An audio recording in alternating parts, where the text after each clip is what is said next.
So the Bring Our Troops Home movement, it started just a few months ago. And I don't know if everybody here knows how or why it started, so I'm just going to recap it real quick. When I was in Afghanistan, I was part of the Idaho Army National Guard. I had served previously in the Marine Corps Reserves and the Active Duty Army. But in 2005, I was in the Idaho Army National Guard, and our unit was called to go to Afghanistan as part of Operation Enduring Freedom. And we were there very early in the war. It had only been going on for 4 years. I know that sounds funny. Early in the war, the 4th year. And we were there, but we didn't belong to anybody. We were there with the 82nd Airborne and the 10th Mountain Division, but neither one of them wanted us because we were National Guard. We were less than. We were half soldiers. And so no chain of command was taking responsibility for us. Nobody was helping us get this plugged into the supply chain. And we were having a hard time getting replacement boots and uniforms and body armor and helmets and goggles and gloves and things that soldiers need to be able to effectively conduct their mission. And out of a growing sense of frustration, I'd gone through my chain of command. I was a young non-commissioned officer. I was just a sergeant. And my chain of command was tired of hearing from me. They were tired of me telling them that we needed things. And so through a friend back home, I got the phone number of our governor, interim governor Jim Risch. He'd been the governor for just a few weeks when our governor had gone back to Washington, D.C. to serve in the Bush administration. And so I took a satellite phone. I climbed to the top of a hill in the Pesh River Valley, and I called the governor. And I said, Governor Risch, this is Sergeant McKnight with the Idaho Army National Guard calling from Afghanistan, and you have soldiers in theater that need your help. And the line went silent. And he goes, okay, Dan, what can I do for you? And I explained the situation. And he said, Dan, I've been the governor for only a few weeks. I don't know what I can do, but I'm going to do something. And sure enough, in 48 hours, I got a phone call from my chain of command, very angry. Not quite sure who I'd called or what I'd done, but they said, your supplies are on the way. Now, hand back your satellite phone. So we got our supplies, and I always thought of Jim Risch as a hero, a man of integrity and honor, a supporter of the troops, a true hero. I held him up on a pedestal. Fast forward 14 years, and Governor Risch is now Senator Risch from the state of Idaho. And in January, he was elevated to the chairman of the Senate Committee on Foreign Relations, very powerful position. Second in foreign policy, probably only to the President of the United States. And I hadn't talked to Senator Risch since my phone call with him. I'd gone back and thanked him in his office, but I hadn't talked to him in 14 years. And so I thought, you know what, here's a chance one more time where Sergeant McKnight, formerly of the Idaho Army National Guard, can call on Jim Risch and call in one more favor. And I thought, I'm going to ask him as chairman of the committee, what can you do to help end the forever wars? What can you do to help bring our troops home? What can you do to help fix American foreign policy? And so I wrote a guest opinion, and it appeared in 9 newspapers in the state of Idaho. And 2 weeks later, I had the chance to go to a Chamber of Commerce event where the senator was speaking, and I stood up in front of him. I brought a camera with me. It's a lesson I learned from a friend of mine. I brought a camera with me and had them film me ask him a question. And I said, Senator Risch, under what circumstances will you support ending the war in Afghanistan, Yemen, Syria, and Iraq, and bringing our troops home? And he said, Dan, I remember you. I read your article, and I agree. It's time to bring our troops home. I'm done with nation building. And I thought, my God, I've done it. I go, this is easy. And Senator Risch went back to Washington and 3 times over the next 90 days voted to extend the United States presence in the military efforts in Yemen and Afghanistan and Iraq and Syria 3 times. And so I knew it was time for us to do more. It was time for veterans to stand up one more time and come together and demand that our elected leaders that work for us do what is best for our country, and that is to follow the Constitution. And if you need to send us into combat, if you need to send us in the name of national security, then do it the right way. If our oath of office says that we are to defend the Constitution from all enemies, foreign and domestic, then it's important for you to honor that same Constitution. And before you send us off to bleed, to die, and to empty our treasury, then you need to do your job. And so we started bringing our troops home, and that was in February of this year. And here we are in November, 9 months later, Washington, D.C. I think our movement the time is right. We've got a president who is demonstrably strong on this issue, has said he wants to end the forever wars. His words need to be followed up with action, and that's what we're here to do. We're here to buttress his words and to support his words and encourage better action. And that's why we're going to the Hill. That's why we're going to see our congressmen and our senators, because they are the closest level of federal government to us, to their constituents. And that's where we have the biggest leverage. We have the longest lever when we talk to our congressmen. And so I want to thank you for being here. You're part of a movement that is growing. It's spreading across the country, as evidenced by the people that are here. I think we've got 24 states represented here. Is that right? 24 states. We've got lawmakers from several states that are here to talk, and I can't wait to hear that. The legislation that we're proposing this January it's going to be a blow to the system. We don't know if it's going to work. We don't know if it's going to pass, but it's showing that there is a change in mentality. That veterans are saying enough is enough. No more pushing the easy button. We're not your easy button. We're human beings. We have a mission. We have a passion for our country. We love America and we love our Constitution. So thank you very much. I'm going to pass the microphone to my friend and one giant cowboy, Representative Tyler Lindholm from the state of Wyoming. He's the majority whip and a Navy veteran. Tyler. Look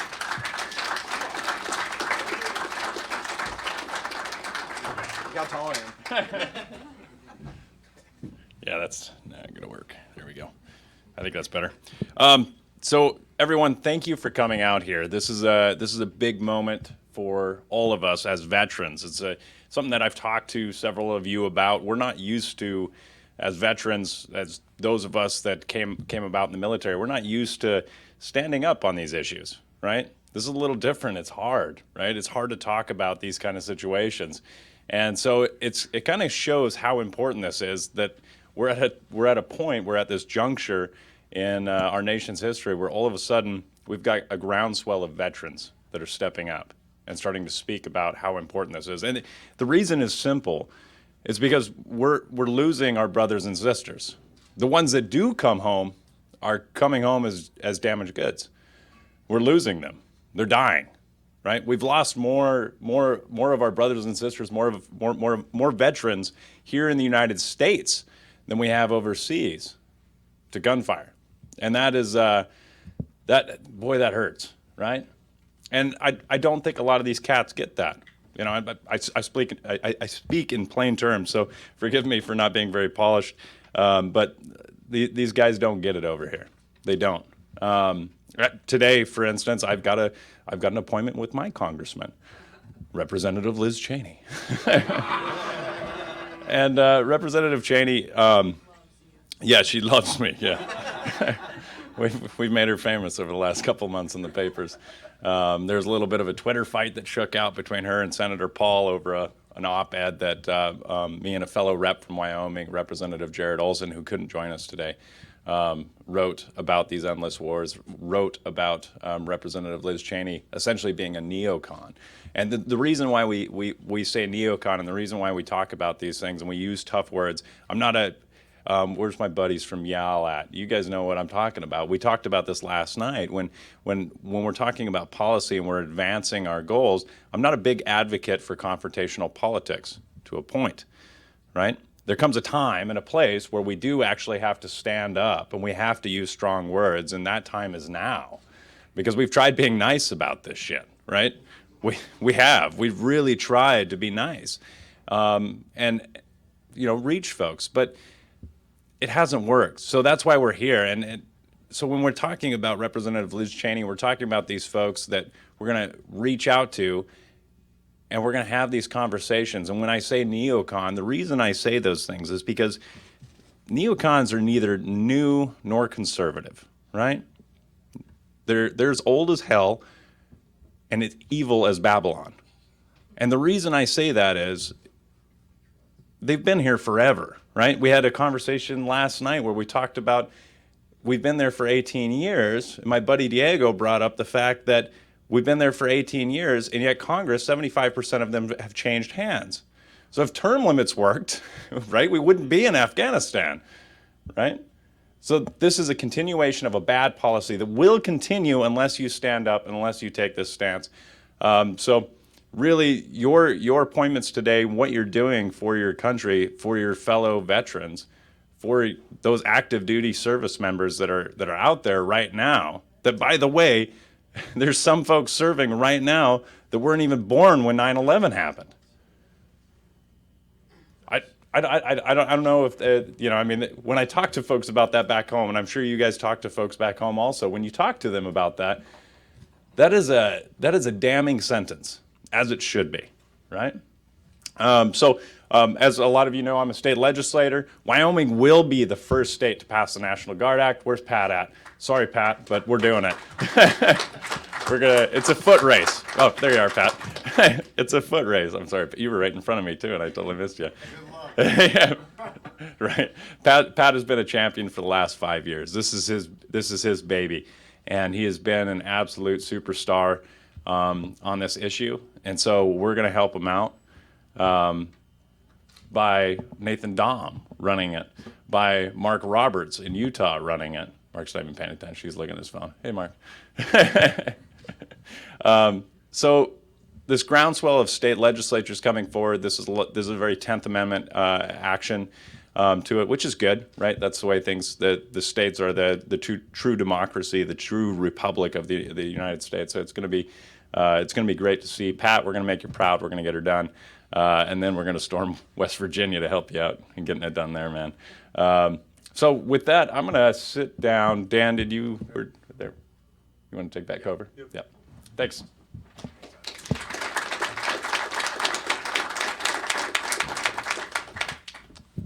All right, our first panel today is it's entitled "The Impact of Endless Wars on the U.S. Military," and leading the panel today will be Lieutenant Colonel Danny Davis, who I don't know if anybody got up at 4 o'clock this morning, but was on Fox News.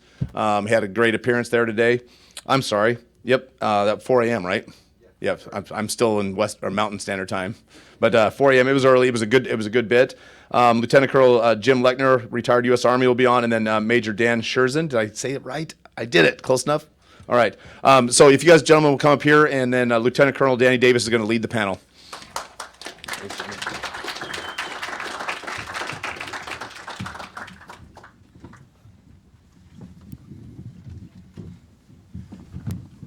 Well, let me just say, like everybody else says, it's a truly an honor and a privilege to be addressing a group like this. And as many of us have talked about up here also, it's really reassuring and refreshing to see that we're not alone, because very oftentimes it's felt like you're just sort of an island out there into yourself and in the middle of this sea of neocons that you've been talking about, and how all the narrative seems to only be in one way.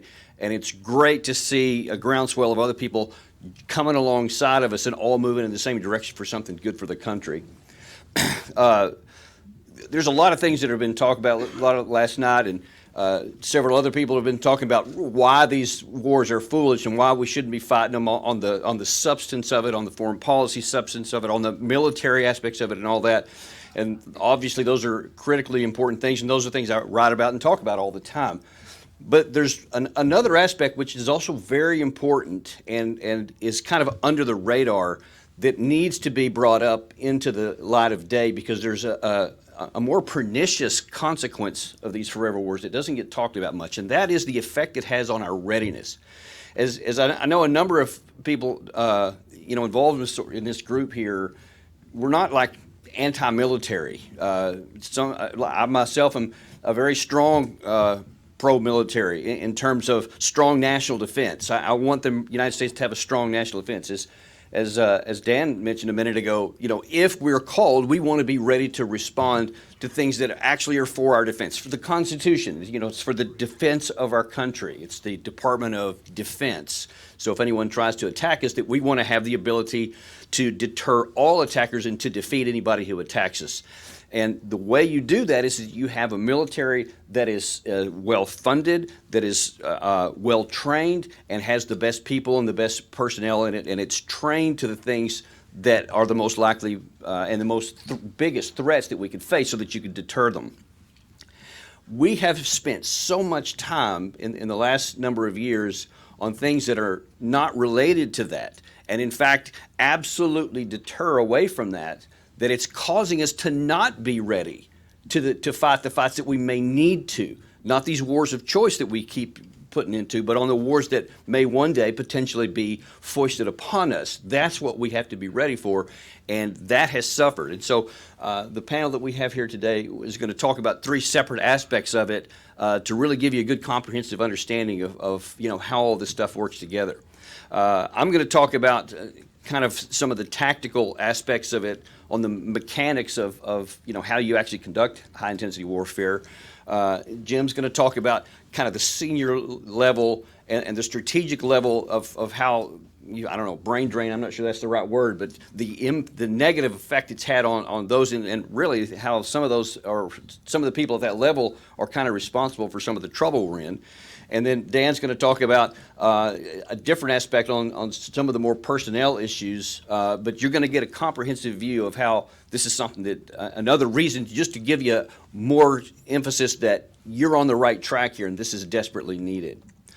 So in terms of my experience, I fought in Desert Storm with the 2nd U.S. Cavalry, and I had been assigned to the 2nd Cav while it was still on the active East-West Patrol border mission during the Cold War in Germany on the east and west border. So we had the live mission every day, in case the Warsaw Pact and the Soviet Union ever come, through the Volga Gap and rushed it across into there. It was an ever-present possibility. You never knew, so you had to always be ready. You're going out on patrol, actually with live ammunition, live tank rounds, and all that sort of thing.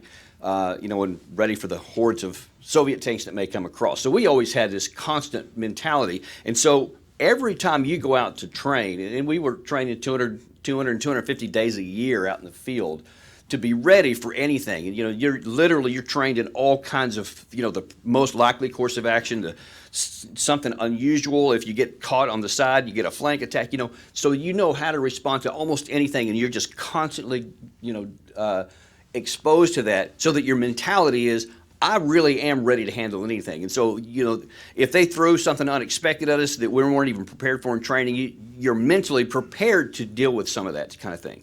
Now, that played great dividends when Saddam Hussein invaded Kuwait in 1990.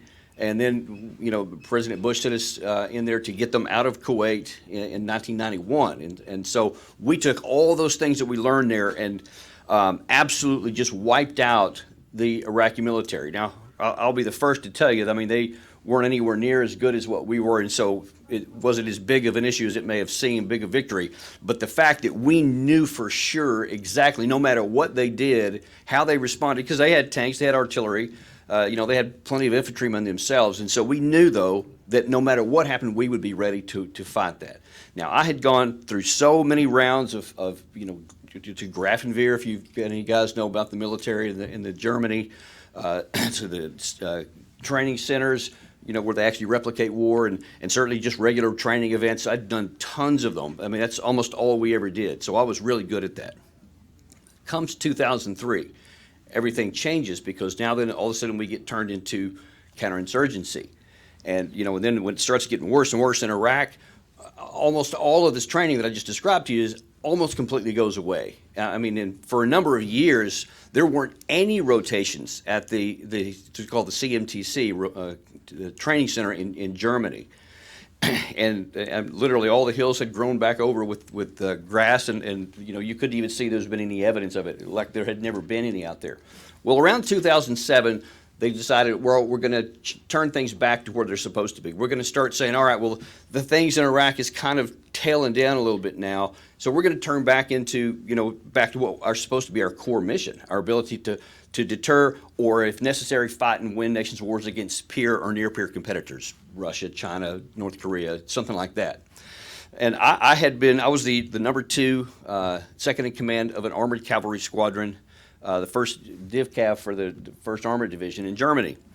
And so we were going to be the very first group to go back into the CMTC to train again for high-intensity warfare. All we had done for that point up to that point has been counterinsurgency for about 4 years. Now, I've always thought it was important. I had been grown up as a second lieutenant training on that stuff, and I never stopped, studying myself, going to World War II, World War I battlefields throughout Europe, so I was keeping it on my mind. So it wasn't just on the back to me. I continued to do professional development in the meantime. And even I had a hard time the first time we go back out into the field in a training environment, like at the very first one since 2000, well, in 2007, the first one in years.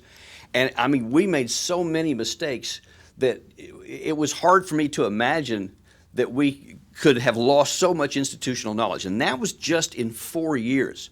Now, they've gotten back a little bit more than that today, but it is not a fraction of what it used to be. And as I think Dan's going to talk about in a little bit more detail, you have entire generations of leaders who never did any of the things that I did. And if you now suddenly throw them into a fight, if there's suddenly some unexpected fight, let's say things unexpectedly go bad in North Korea, and suddenly we have to fight a ground war, or God forbid something happens in Europe and we have to go fight the Russians over there.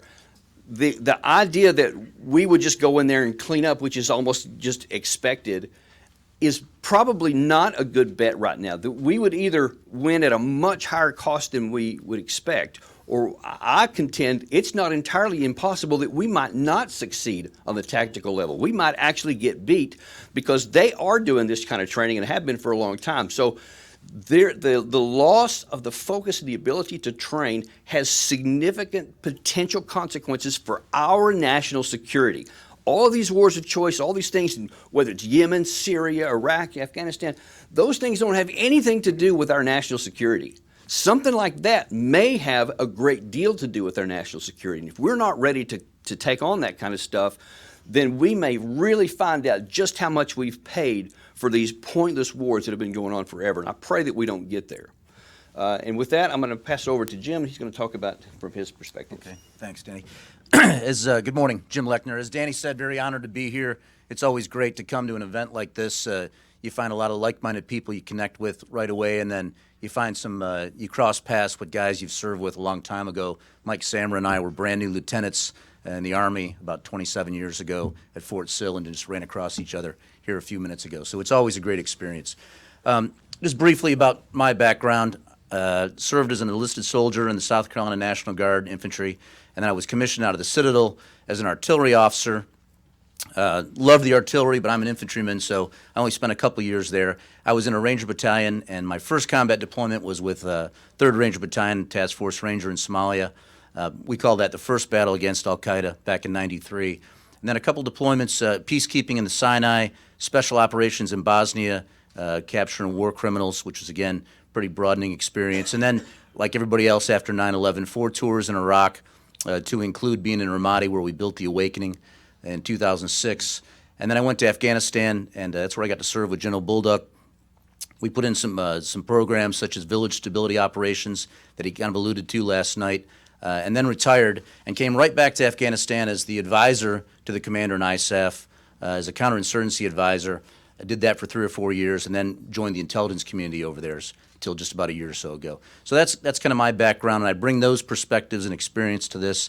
But I combine that with, I'm also a history professor, a military history professor at Liberty University, and so when I kind of fuse those two perspectives together, I've got some thoughts on where we're at and where we're going. And the first thing I want to say is I absolutely support what President Trump has been doing, his initiatives to try to curtail and try to influence and try to impact on what our military policy and foreign policy has been. I absolutely support that. And here's why. I think we'd all agree that we've tactically succeeded on the battlefield. We've not had a unit defeated in 18 years. Our soldiers have fought as well and as valiantly as any generation this country's produced, to include World War II. The primary difference between our generation and World War II is we do not have the Pattons or the Eisenhowers. Our senior military leadership at the 4-star level and at the defense establishment level have absolutely failed us. You know, the platoon sergeant and the platoon leader know how to secure an objective, but no one has provided them a plan such as we had in Europe or in the Pacific with an end state. We can go in and we can secure any objective, any nation in this world we can defeat militarily, but our senior military leaders have failed to provide a plan that gives us an end state. You know, how do we get out of this situation? What are our definable objectives? In my perspective, or in my opinion, the closest we've come to that is in 2006 when General Petraeus provided us with a strategic framework and defined objectives with metrics. You're going to get your Iraqi Army unit to a certain level. You're going to transition with that Iraqi Army unit. They're going to take over. When they get to a certain level of security, we're going to hand off to the police, and so on until we gradually scale this thing down. But then my second second point that I'd like to make is where our senior leadership has failed us is starting with our political leadership has failed us. And so we made those successes in Iraq and to a degree in Afghanistan, and then, not surprisingly, our political leadership failed us. And in my view, the last administration, Barack Obama's administration, put into effect the worst military policy, the most negligent military policy we've ever had in our history. And I can go into detail and tell you how that is. But where I think our senior military leadership has failed us is they did not stand up to that. They did not resist that. And if your commander-in-chief tells you that that's what you're going to do, salute and move out, they should have resigned. They should have taken the example of General Ridgway, who in the 50s stood up to General Eisenhower and said, what you're doing to our forces, making them just capable of doing nuclear warfare, is not going to work. It's immoral and wrong. And General Ridgway resigned under President Eisenhower. None of our leaders have done that. They've not done that. In fact, ironically, the most shrill voices you hear today criticizing President Trump and his efforts are the same four-stars who were in command under President Barack Obama.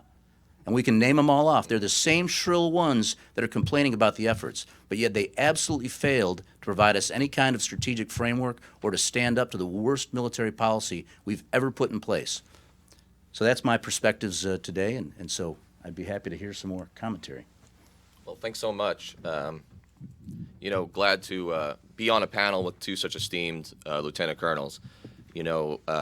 Briefly, my background, it's in the packet, but, I was from the academy, also a cav officer like Danny, and just, had a scout platoon in, Iraq, Baghdad during the surge that was just spoken about, and then had a troop or company in Afghanistan, right, and some other staff jobs, of course. I never thought I would be here today doing this. 17-year-old me, whose mommy had to sign him into the academy because he wasn't quite 18, didn't think that I'd be on a panel like this, talking against endless war. Well, there's two reasons. I mean, number one, it was July of 2001. So my expectation wasn't the forever war. It was, maybe I'll fight a big war if necessary, but probably not.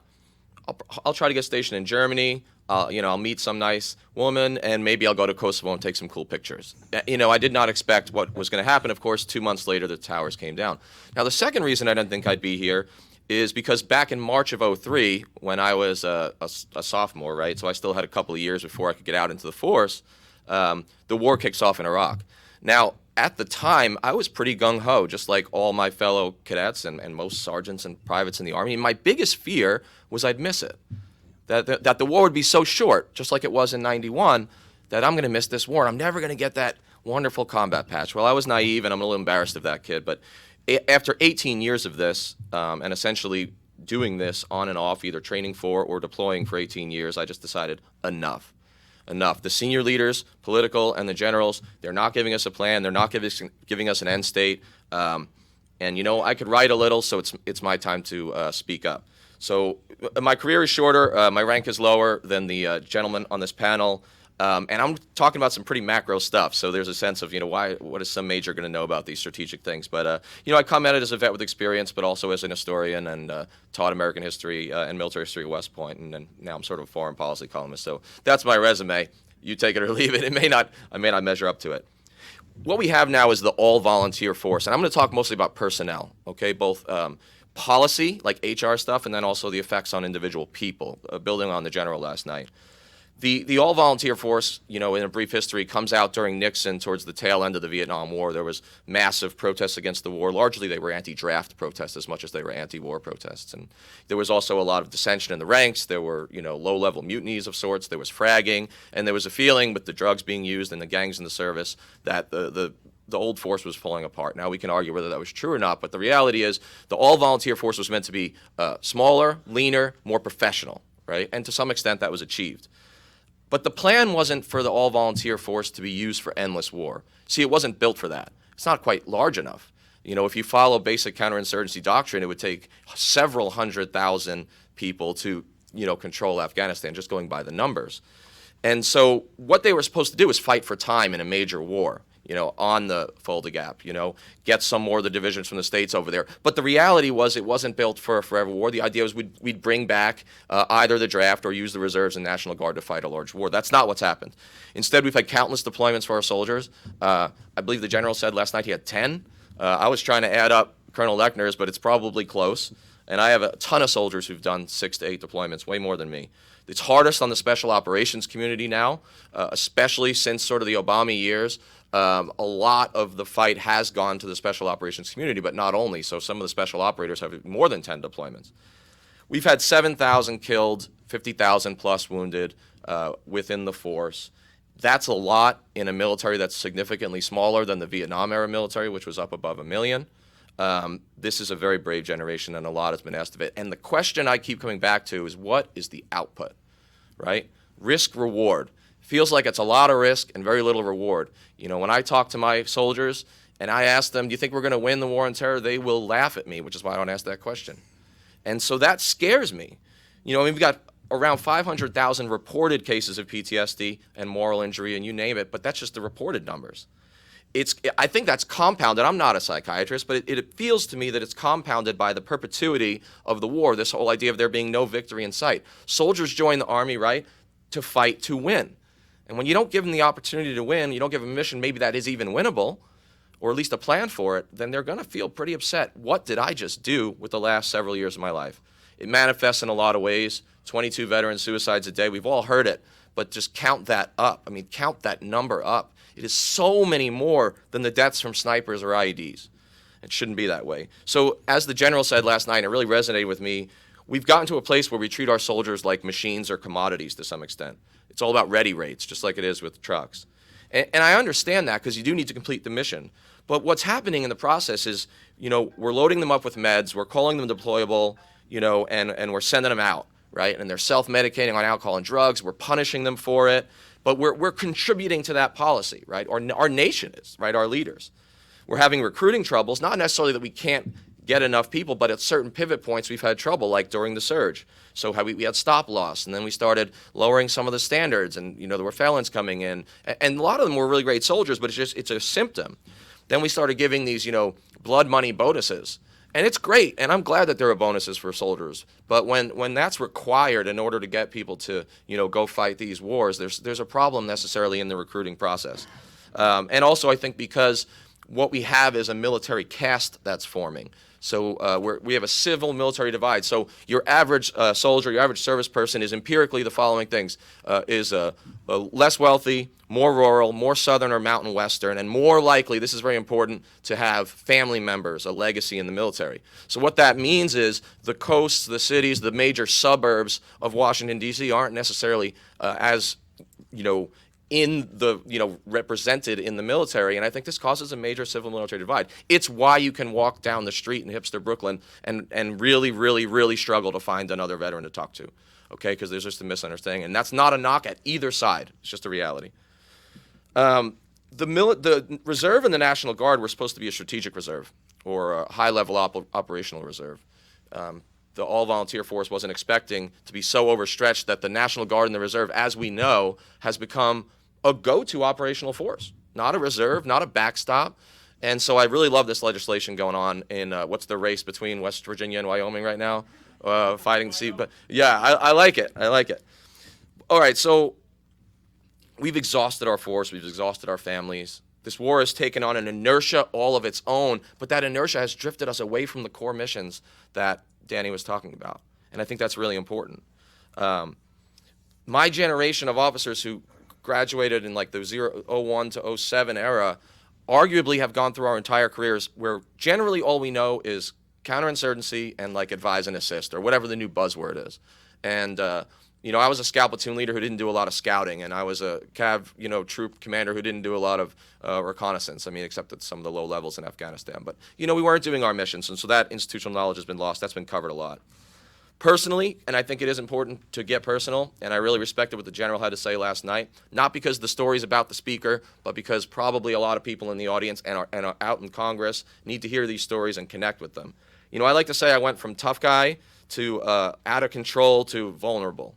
And, you know, tough guy didn't believe in therapy at all. I mean, soldiers don't go to therapists, right? I don't even think I believed in PTSD at one point because I was an idiot. I mean, really. I mean, I plainly didn't know what I was talking about. You know, after Afghanistan, when I was in grad school getting ready to go teach at West Point, I'm like 4 months out of Afghanistan. I'm loving grad school. I feel kind of out of place, though, there. And man, I just collapsed, and it came out of nowhere. And one day I'm not able to get out of bed and play with my kids, and so eventually, after a lot of arguments, I walked in and did start to get some help. And I say that where I'm at now is confident vulnerability and being okay with that, and talking about it to soldiers and veterans to let them know that it's totally okay. Officers do it, general officers do it, right? And so do sergeant majors. I lost 8 soldiers under my command directly. 3 of them were by suicide. All right, that's instructive. Some people lost more, but I think 8's a lot. 4 more of my soldiers went off to Afghanistan after our Iraq deployment. Of course, I was going to school to, be a captain or whatever. And I lost 4 more guys from my original platoon at Cop Keating. A base in a nowhere valley that was really disconnected from strategy, which really builds on Colonel Lechner's point as well, which is, what was the point of all that? Were the generals failing those soldiers in the valley? I think they were. I have numerous amputees. Sergeant DeJane is paralyzed. Kyle Hockenberry, his photo in the helicopter won the Pulitzer Prize that year in 2011. He had his tattoo on his side of his body when his shirt was cut off him and said, "For those I love, I will sacrifice." It was a pretty powerful picture. He was a triple amputee, and he's alive today. I lost a wife. I lost relationships, PTSD, co-occurring depression and anxiety. And the thing is, I've got dozens and dozens of suffering friends and suffering former soldiers who have it worse than me, or at least as bad, both on the active force and as veterans. And like I said, they would laugh if I asked them, do you think that maybe this is all going to work out and we're going to get victory in Afghanistan? They joke. And my friends who are there now, and I won't use their names because they're still on active duty, if you could see the text messages and the emails, they're professionals and they're doing their job, and they always will. But they're so resigned to this, almost just apathetic and frustrated by these wars. And we owe them better. We owe our soldiers better. We owe them to be used correctly, okay, and so that they can win. I think we're at a pivot point on policy, and veterans are at the forefront of it. Polls this summer, as you saw in your package, show that about 2/3 of veterans think that the wars in Iraq, Afghanistan, and Syria specifically were, quote, not worth fighting. That's pretty profound for the veterans community to finally come to that point. For the veterans community to be ahead of the regular public, just slightly ahead of the general public on that. We, the veterans who are frustrated with these wars, we are not un-American. We're not unpatriotic. We dissent and we question, I know I do, because we love our country, because we love it. And that dissent matters. As veterans, the military is the only form of public institution that has the trust of most Americans. Congress polls around 8%. The courts and the executive branch and the media don't get such good marks.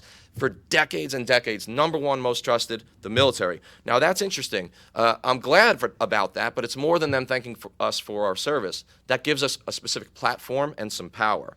And we need to use that public trust in organizations like this to try to end these endless wars. And specifically, I think that our service, all of us here, the different backgrounds, the different political backgrounds we come from, our service continues. And you know what? This might be the most important we ever give to our country, our last duty, and that's this. So thanks for that.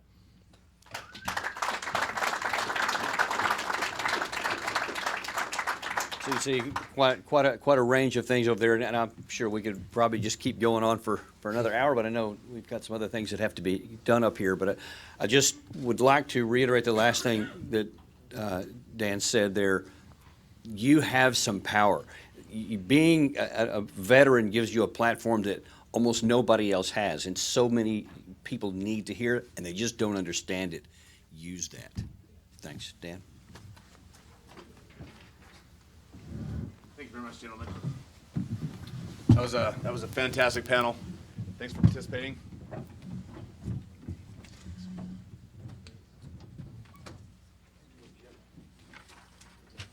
So we're moving on to the next panel, and while Mary's changed out the name tags here, we did have one member of the panel who is a movement coordinator for the USO, and yesterday we got a late text message from him saying that there was massive troop movements at several airports that he's in charge of, and he wasn't able to make it because of his other duties. But the next panel we have is called "The Impact of Endless Wars on the African American Community." And do we have, where's Fred at? You're participating, correct? Okay, great. All right, so on the panel, we've got the two other panels. We have Ellis Craig, and Stacey Washington, who will join us up here, and then Fred is stepping in at the last moment to fill the spot. So if you three would come forward, thank you very much.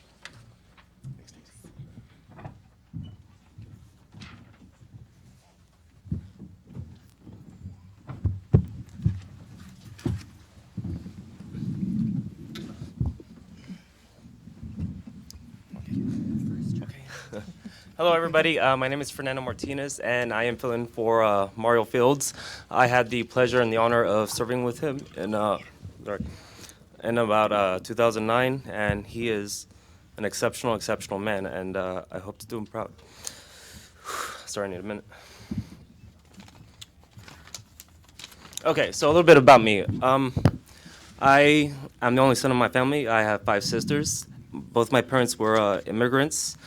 They came to this country not knowing much English, and especially with 6 children, it was hard for them. And I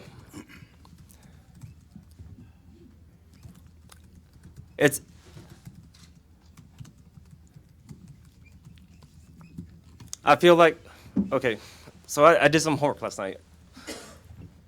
America, how it is now, it's about 50% minorities.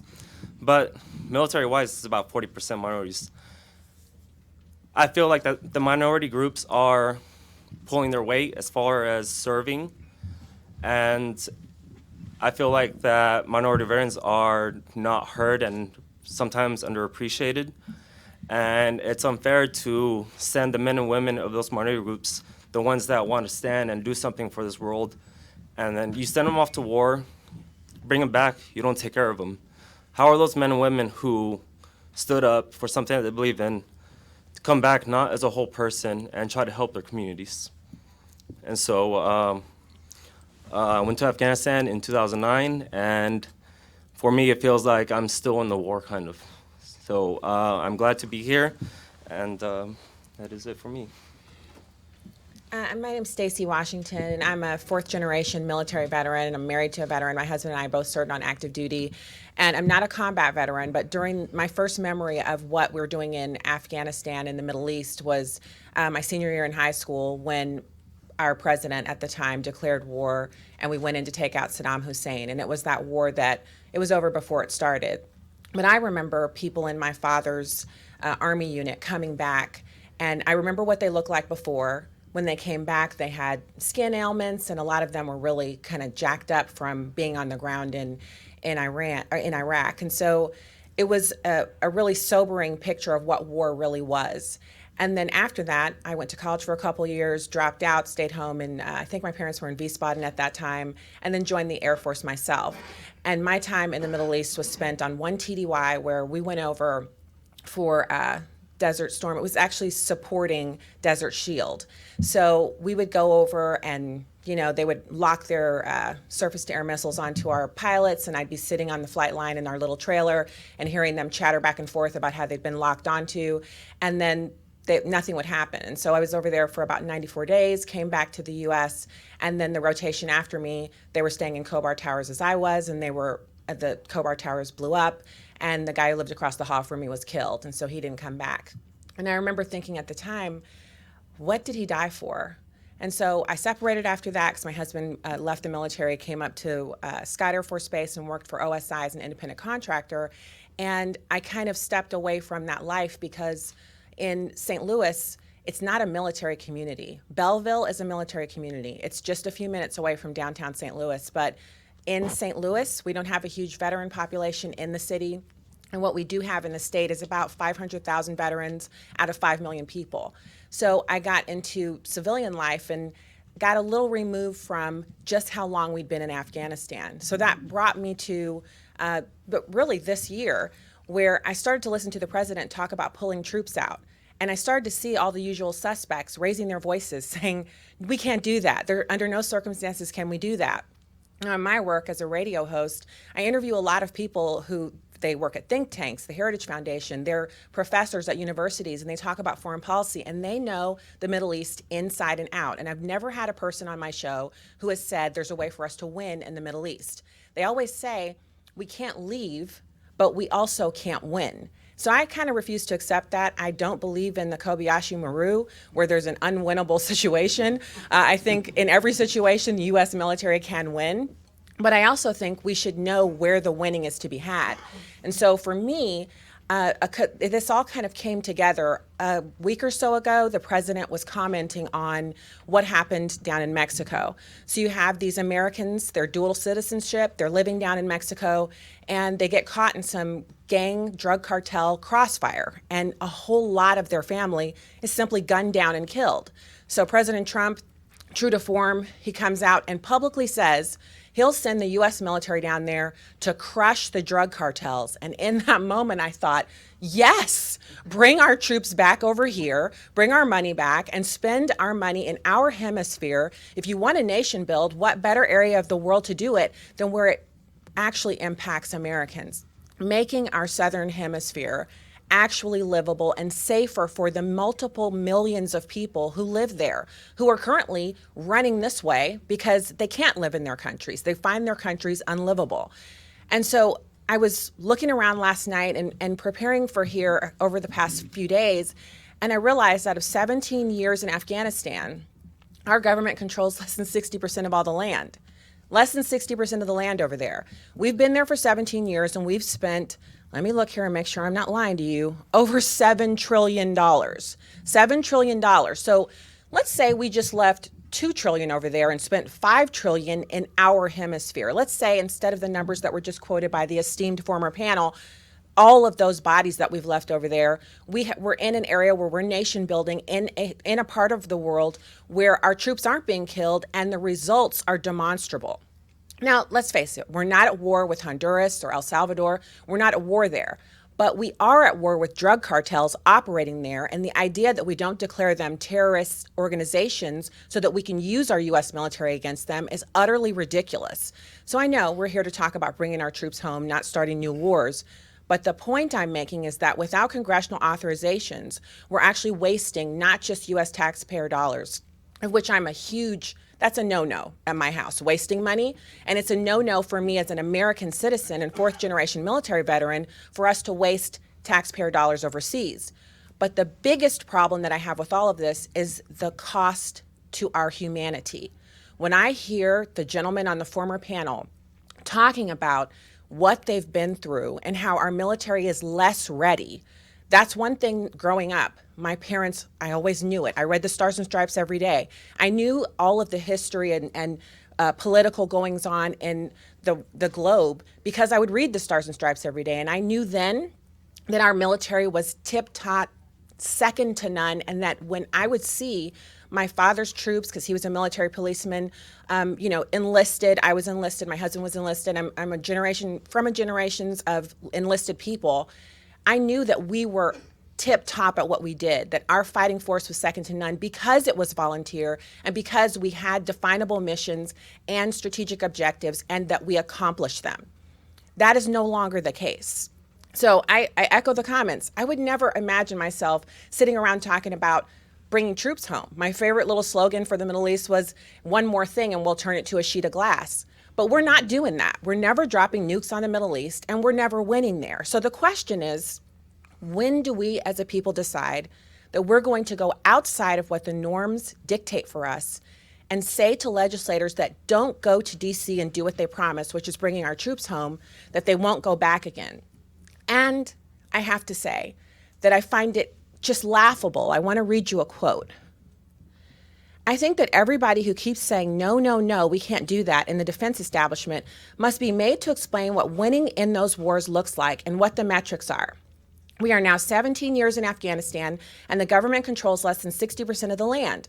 It doesn't have the support of all the people. Heroin trafficking is up. There are multiple terrorist groups throughout Afghanistan, lots of different problems in Afghanistan, and what seems to be the answer from the foreign policy establishment is to say, stay forever.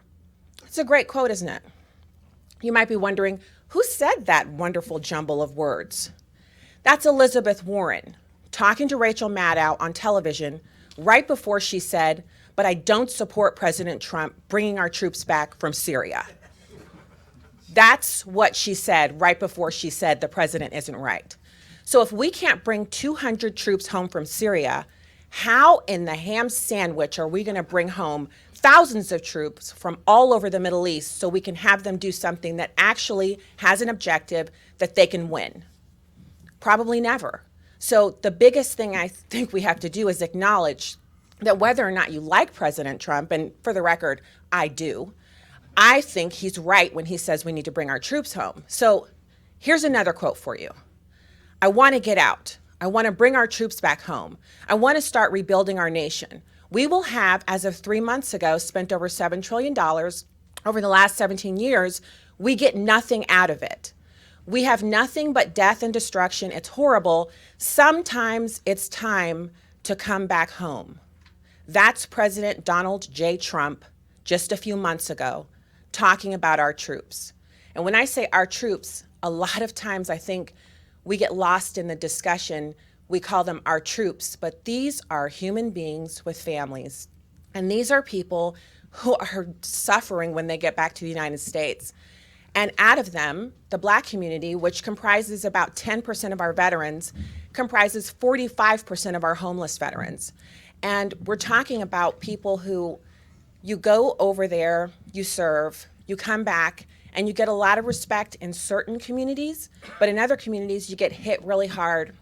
And Ellis is going to talk about this because the Black community, some parts of it don't really respect veterans and service to this country because they've been sold a bill of goods that somehow we shouldn't be fighting wars for this country. Well, I'll tell you what, this country's in my blood. I was born to it. I'm an American by birth, and that's generations of American history. And I don't feel closer to people on the African continent. They're not my sisters and brothers in arms or in blood. Americans are. I'm closer in relation genetically to my own people group, which is Americans. And so when I look at the treatment of our veterans when we come back, it's a shame and it's a blot on all of us. So I want to just say, you know, when we talk about what our troops should be doing, we have to know that they can win. We know that they can win. We know we have the best fighting force. We have the best military hardware. We have the best of everything there is to have, but we have to have an objective. It's like a waste. It's like taking something beautiful that we have and throwing it in the trash or burning it and setting it on fire. And so there's a lot more that I could say. Like I have probably hundreds of more words here, but I just want to make sure that we know that out of the 1.2 or 1.3 million, I think I saw a lot of different stats, 1.4 million active duty, 1.4 million reservists. We're using them incorrectly. It was mentioned that the reservists are basically now the go-to for operational impacts. It's kind of amazing, but I was reading an article about how reservists are now spending so much time on active duty while being activated that they're losing their jobs. They can't keep up with the deployment rate because they're supposed to be weekend warriors, but they're finding themselves on huge month-long deployments, sometimes 90 days, sometimes a year, and they're not able to keep up their work at home. And so I want to think about how do we best use the right tool for the right job. And the way we're doing it now doesn't work, which means we need a change. And it's why I just so respect what's being done here with Bring Our Troops Home. And I hope that this afternoon when we're on Capitol Hill, they listen to us. And I hope that we're going to be willing to tell others in our community about what we believe here and be willing to send our legislators back if they're not willing to hear what we have to say and do something for our American veterans and our active duty service members. Thank you.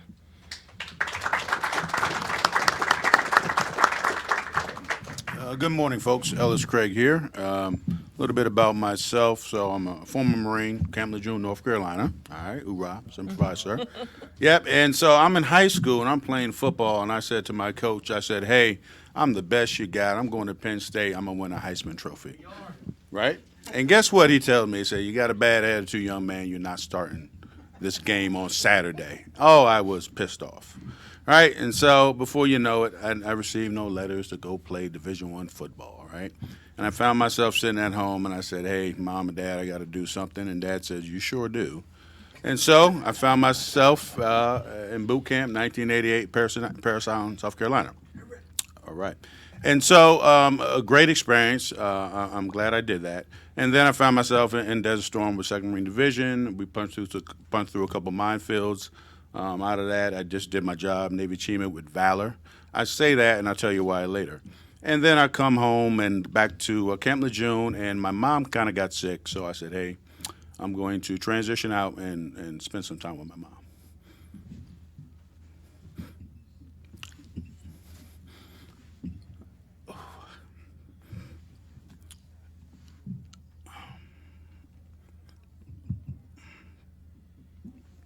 So my mother passed away in '95 of cancer, and we're kind of left alone. In that very moment, I felt stripped of a lot of things: purpose, esprit de corps, teamwork, friendship, camaraderie, and the Marine Corps. So when I left out, I was kind of stuck, and then Mom moves to that undiscovered country that we'll all go someday. And I said, I got to do something here. And I went around my community and tried to engage and try to have some conversations about, hey, what could we do? Job opportunities, things like that. I'm from a small town, Scranton, PA. Not a lot of opportunities there. So I got some courage and I drove down south, and I ended up in Washington, D.C. And around 92, around 95. And I remember I'm staying with my sister, and she says, hey, you can get the couch. I said, cool, good. I slept in all kinds of places. The couch is fine. Then she comes home and she falls in love with some guy named Jake. And she goes, hey, me and Jake are moving out. I'm moving out, I'm moving with Jake. You got to go. I'm like, oh, appreciate the heads up, sis, right? And I found myself stuck again, just stuck. And so I got me a room to rent, and I began to start working odd jobs. And then I landed a job at Naval Intelligence in 1998, a GS4. And through that, I was able to maneuver around, and today, 25 years later, I'm at DHS working for intelligence and analysis, and I'm loving life, and I'm doing something that I really want to do. So I tell you that story to give you a personal perspective of when we think about the impacts on the black warfighter. I said, well, how could I talk about this? So I went out there on the train and I started talking to black warfighters and say, hey, how's your experience when you came home? And I found out through the Northeastern Corridor and some pockets of West Coast that serving in the military in an infantry unit is not the most honorable thing that you can do. So when a black warfighter comes home, 1 tour, 2 tour, medaled up, whatever you want to call it, and he's not embraced by his family, by his community, because of different perspectives. It's okay to have a different perspective. But like Stacy said, we're all Americans. If I chose that route, I chose that route. I don't want nothing because of skin color. I'm qualified. I can do the job. I want the freaking respect, bottom line. So when I think about this, the warfighter that comes home, then you compound that with PTSD, TBI, and then they're isolated in their community, because when they're in their community, no one gives a damn what I did. So now you say to yourself, my brothers are in Minnesota, California, New York, Philadelphia. We talk from time to time, but they're not well knitted no more. You're in your own community, so you become isolated. Okay, and when I think about PTSD, there's another thing that I think about, and General Mattis talked about this: post-traumatic growth. Who doesn't want to feed their family? Who doesn't want to feed their family? Who doesn't want to look in the mirror and go, hey, I'm doing well, I'm a productive citizen, I just need a shot? So if you come home and you don't have resources, there's some ill will in the environment, and you don't feel good as an individual, and you're not working, you're not doing things that you love, you can kind of get stressed out a little bit. Then you start drinking and doing other things like that. So I just want to leave you with that I'm a evidence of what it could feel like. And there's a lot of warfighters out there that feel the same way. They won't say nothing. So regardless, white, black, brown, we have to love each other. We have to move forward in life. And when we talk about the war itself, I'm for troops coming home, but I'm also for a fact-based analysis on how we come home, because I don't want the oil fields and other resources to be captured by the bad guy so they can reconstitute themselves and cause harm. So a force package must stay in place, some shape, way, or form. That's the gist of it. I've been in DOD community for a long time. We have some colonels up here. They could probably speak to it as well. I don't think we just go. We have to do it responsibly. We have to do it the right way. So that's all I have, pending any questions. And I want to thank Dan, sir. This is outstanding. I believe in the cause. And please, let's engage. Thank you so much.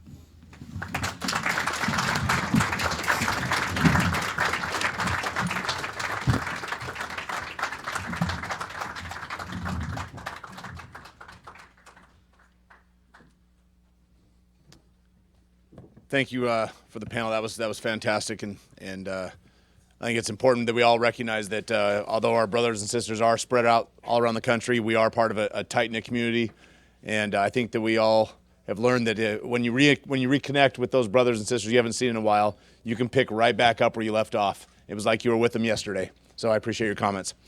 It's my honor now to introduce our keynote speaker for today. We heard from him last night. But Brigadier General Don Bolduc is a man that is captivating.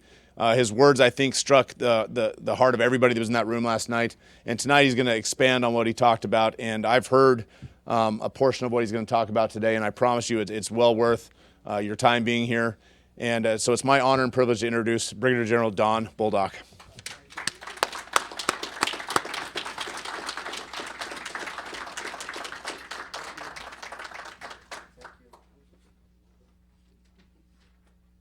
Well, good morning, everybody. I hope everybody rested well last night, got the rest they needed. It's a pleasure to be back here again this morning.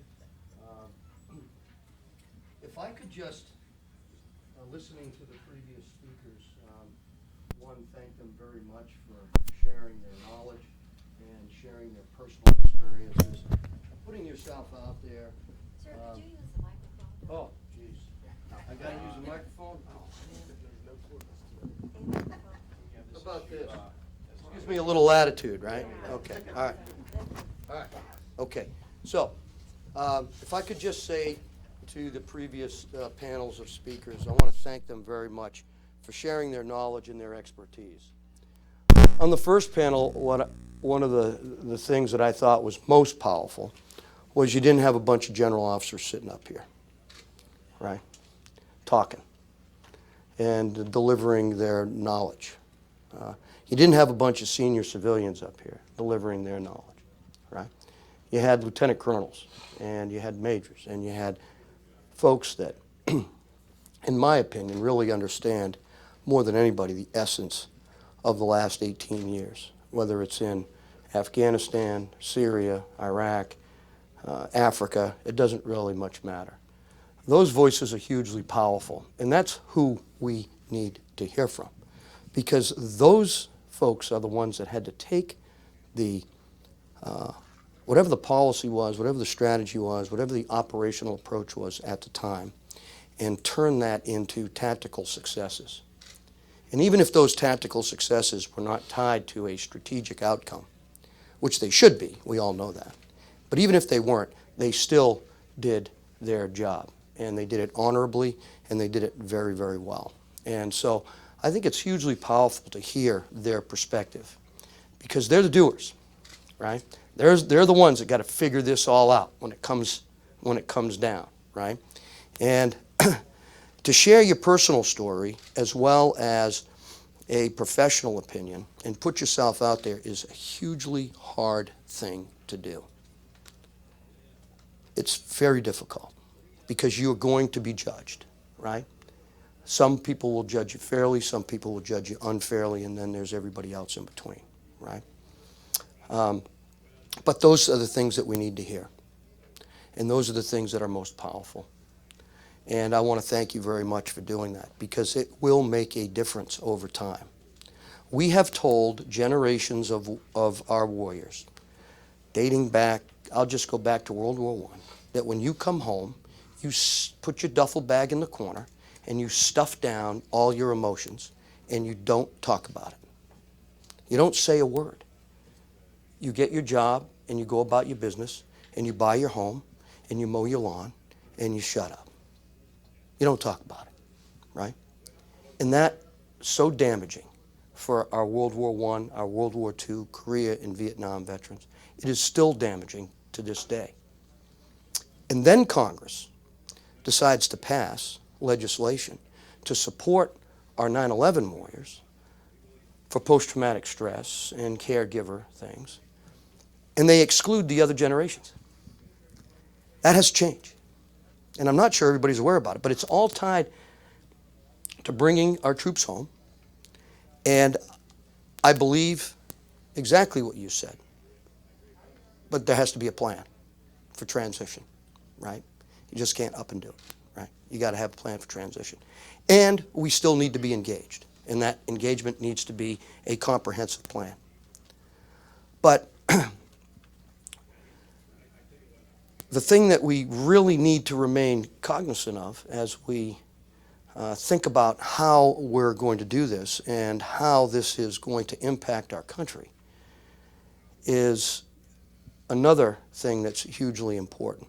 And what I'm going to talk about today is Afghanistan and my perspective on Afghanistan and how the lack of policy, how the lack of strategy, the changing of operational approaches, the seemingly operational cycle that we can't get ourselves out of because of the approach has got us into the position that we're in today.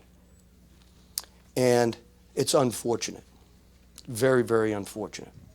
And so I'm not the smartest guy in the world. I'm not a think tank guy. I'm not a policy guy. I'm not a doctrine guy. That's not where I come from, right?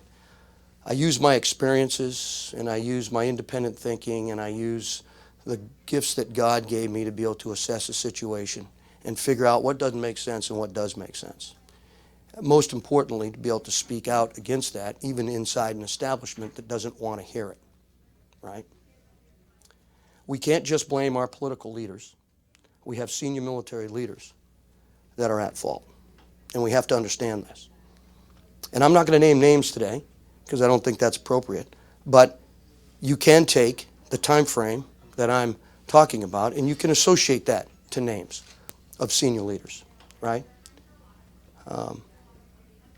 One of the biggest problems that we have today in our senior leadership in the military, and it has to change, and it's reform that needs to come, is this good old boy club mentality that permeates the military, where loyalty to person is more important to loyalty to organization.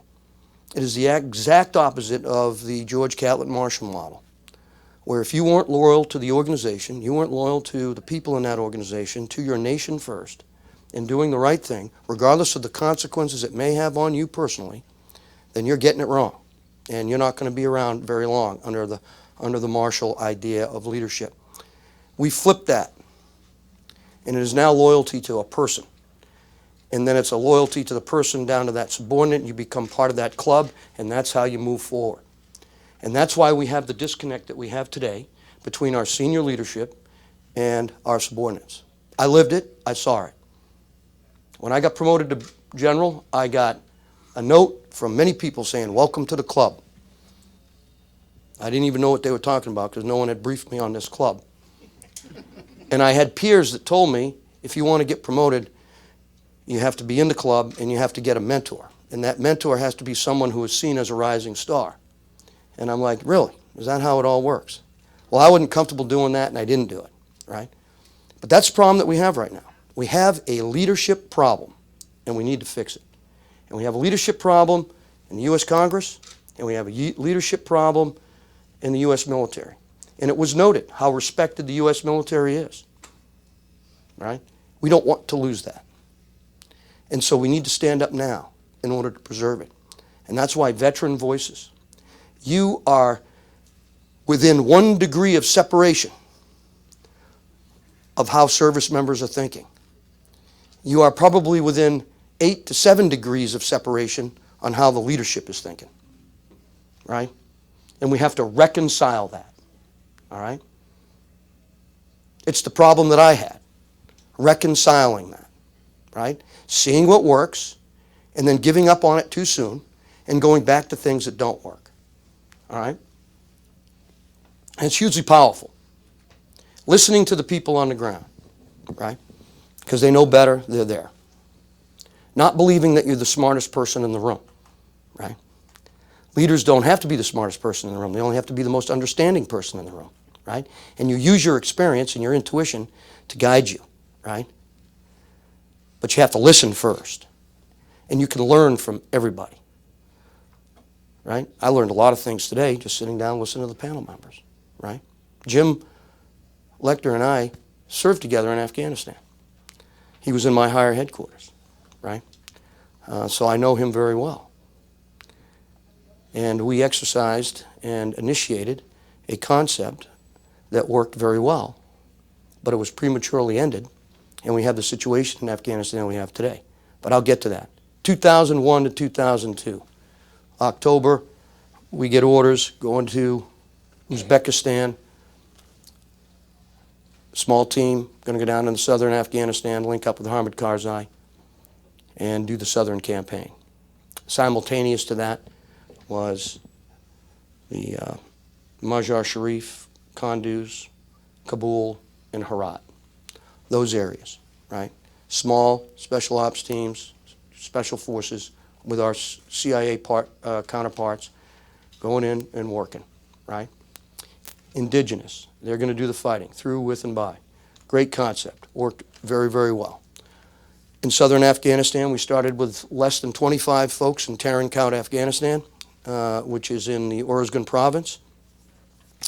And we worked our way down. We started with 25 folks. By the time we got to Kandahar, took our operational objective, we had close to 2,000, right?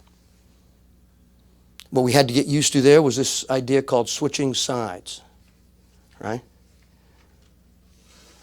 Usually you go to war, there's the enemy, there's you, the enemy gives up, the enemy gets detained, right? Sent back to the rear, they get processed, blah, blah, blah, they get held, conflict ends, they get released, boom, boom, boom, right? Not in this case. The Taliban, the Afghans, can switch sides, right? So you wake up one day, you got 50, you wake up the next day, and there's 300, 400 people. And you're like, well, what the heck did these guys come from? And so we had to learn to go with that, right? And we got their complete loyalty. But many, many people were very uncomfortable with it, right? Because they thought, oh my goodness, what the heck's going to happen here? They're going to turn on us. We're going to get into a mud hut with Hamid Karzai, and they're going to open up and fire at us. It never happened. Never, ever happened, right? So these cultural ideas, this Pashtunwali code that they have, right, that they operate by, this very democratic idea about themselves that they have at the local level was something that we should have capitalized on throughout the entire campaign. We did it in the first campaign. And I will tell you that by the time June of 2002 came around, we had secured all of Afghanistan good enough. And when I say we, it was really the Afghans. Karzai was up in Kabul, interim prime minister. He put all his governors in charge. They were large and in charge doing the things that Afghans do in the local level in order to secure the local level, right? Should have left. Should have left. We didn't. We decided we were going to turn them into a Western government. We were going to democratize them. We were going to write their constitution. That always works well. And because they rewrote it afterwards. And then we said, we're going to name your country, which they renamed their country later on. And we're going to tell you how to vote, and we're going to tell you how to do this, we're going to tell you how to do that. And most importantly, we're going to create a melting pot military and a melting pot police, national police, right? And so policemen from the North are going to be down policing people in the South and in the East and everywhere else. And it was a mess, right? We started this in 2002, 2003. Well, guess what happened March 19th, 2003? The Iraq War. In my opinion, another big mistake. Now, at this time, I was sitting on the Army staff. I was Secretary White's aide, and I was the only one in that whole office that thought invading Iraq, the way we were going to do it, was a bad idea. More importantly, the planning was a bad idea. What are you going to do the day after? No plans, right? We listened to a guy by the name of Chalabi who said, oh, hey, don't worry, they're going to throw rose petals at your feet. We found out that didn't work either, right? And we got ourselves into Iraq, and we operated in Iraq at the expense of Afghanistan.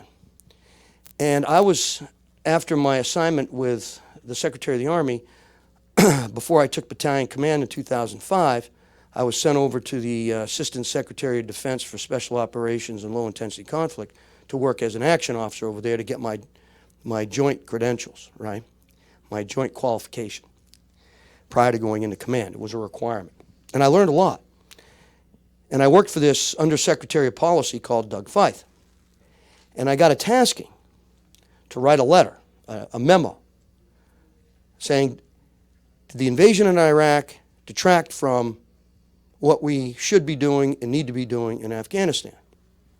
And as I was doing my research and talking and applying my own knowledge to it and applying knowledge of many other people, I said yes. That memo never saw the light of day, right? Never saw the light of day because it wasn't what they wanted to hear. See, that's another big thing about leaders, right? You know, leaders should be receptive to hearing things they don't want to hear, right? They should be receptive to hearing the things they need to hear, and they should work with that. But time and time again, you know, we undercut ourselves because we don't listen to the views of everybody, because we lockstep it. So, guess what we did? We proceeded with Iraq. We had minimal resources in Afghanistan. So guess what happened?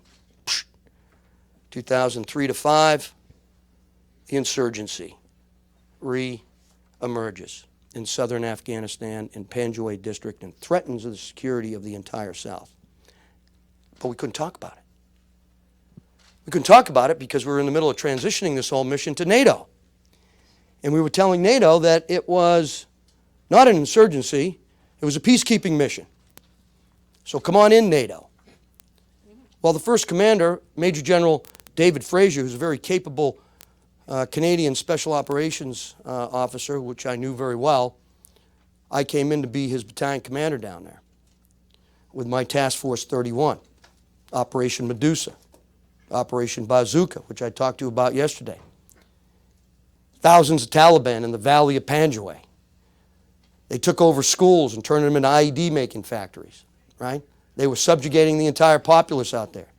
They were within weeks of invading Kandahar City, taking over the governor's mansion and killing everybody in sight, right? The timing of this was just luck. But we went in there, we disrupted it, we degraded it. We knew exactly what we needed to do. We did it. And then we tried to turn it back into a bottom-up approach. Not a top-down approach, but a bottom-up approach. Use the governor to leverage village stability operations, empowering the villages in the same way that they beat Alexander the Great, the British, and the Soviets, except we were giving them a little bit extra help. Not permanent help, but extra help. We didn't take their will to fight, own the problem, away from them. We gave it to them. We stayed in small numbers. And then all of a sudden, big divisions started coming in and doing things like mountain sweep and all these other things that were counterproductive. Sweeping an area of the bad guys. You mostly disrupted the landscape, killed civilians, and did things that were counterproductive, right? So this was a terrible time from 2005 to 2010, Special Operations had 3rd Group and 7th Group that would rotate in. 3rd Group were the counterinsurgency guys. They believed in a bottom-up process. 7th Group believed in a top-down, killing bad guy process. So there was no synchronization between those two groups. When we came in, 3rd Group came in, we operated one way. Yeah, thank you very much. We really, really appreciate all the hard work you've done. Now we're going to do it our way. And when 7th Group came in, they said the same thing. The group commanders didn't get along. This happened in Iraq too with 10th Group and 5th Group. You know, it was happening the same way. You know, it was unbelievable, right? And we're promoting guys that were generals when this all started to higher ranks that had significantly failed in Iraq and significantly failed in Afghanistan, but they're part of the good old boy system, right? They're part of the club, right? And they're part of this evolution of leaders that do the same thing the same way all the time. Now, one of our speakers talked about General Petraeus and how he came into Iraq and did the right thing, and he did, but it was short-lived. And then there was a catastrophic decision by the Obama administration to go to zero. Bad idea. And then, in Afghanistan, fast forward to 2010, a guy by the name of Stanley McChrystal comes in with a comprehensive coin strategy and an idea on how to leverage the populace again, which we did in 2001 to 2. We tried to do it between 5 and 7. It was working, but there was no policy and strategy to take the successes of one operational approach and train it into the people coming in and carry it forward. You see, the disconnects, right? Go back to the top-down strategy all the time. No consequences for anybody losing anything. The common statement in the U.S. Army was, we will kick a private out of the Army for losing a weapon, but we'll do nothing to a general for losing a war. That was common. I heard it all the time, right? I was like, holy mackerel. So anyways, 2010, Stanley McChrystal comes in. Now it's an opportunity to put together a bottom-up approach. So we did. And I was asked to participate in that, and I did. And we brought all these guys in that knew how to do it, civilians, military, and we put something together. There were arguments about what to call it and this, that, and the other thing, but at the end of the day, we did something really unique. We let the Afghans figure out what to call it, right? Novel idea. Let the people who are actually going to be responsible for it actually name it. So it ended up being called Village Stability Operations. And they called their swing arm, their action arm, Afghan Local Police. And Karzai's requirement was that it was connected to the government because he didn't want a bunch of rogue Arbakai out there. And we could only give them, long guns and short guns to use, right? We couldn't give them automatic weapons and RPGs, right? But we created this magnificent force that was 1/6 the cost of the military and 1/8 the cost of the police force. It was affordable. Right now, the military, the police, and the government cost more than 100% of their GDP. They can't sustain it. So if we leave and we don't continue the money flow, they're going to implode. And we've given them equipment that they don't even understand. The idea of giving Afghans helicopters was an insane idea, and it remains an insane idea, right? It may be okay 50 years from now, I don't know. But that's not how we're going to help them win against the Taliban, right? So we put this Village Stability Operations, Afghan Local Police. By 2011, right? 2011, Mullah Omar, before he died, is calling it the biggest threat to their ability to operate. And makes the Afghan Local Police the #1 target. And every time he came after the Afghan Local Police, they kicked the Taliban's butt. Why? Because they're fighting for their villages. They're fighting for each other's villages. They're fighting for their districts. They're doing it. And you know what? They didn't sell their weapons. They didn't sell their equipment. You didn't find it down inside the marketplaces, right? They didn't take it to Pakistan to sell because they needed it to protect themselves against the enemy that they knew was coming after them and their families, right?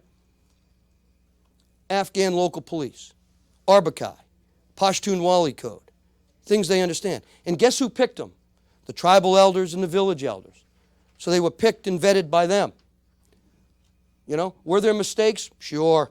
Everybody makes mistakes. We make a mistake with police here in the United States. So every time some little mistake happened, it was, oh, it's going to be a failure, right? Come on.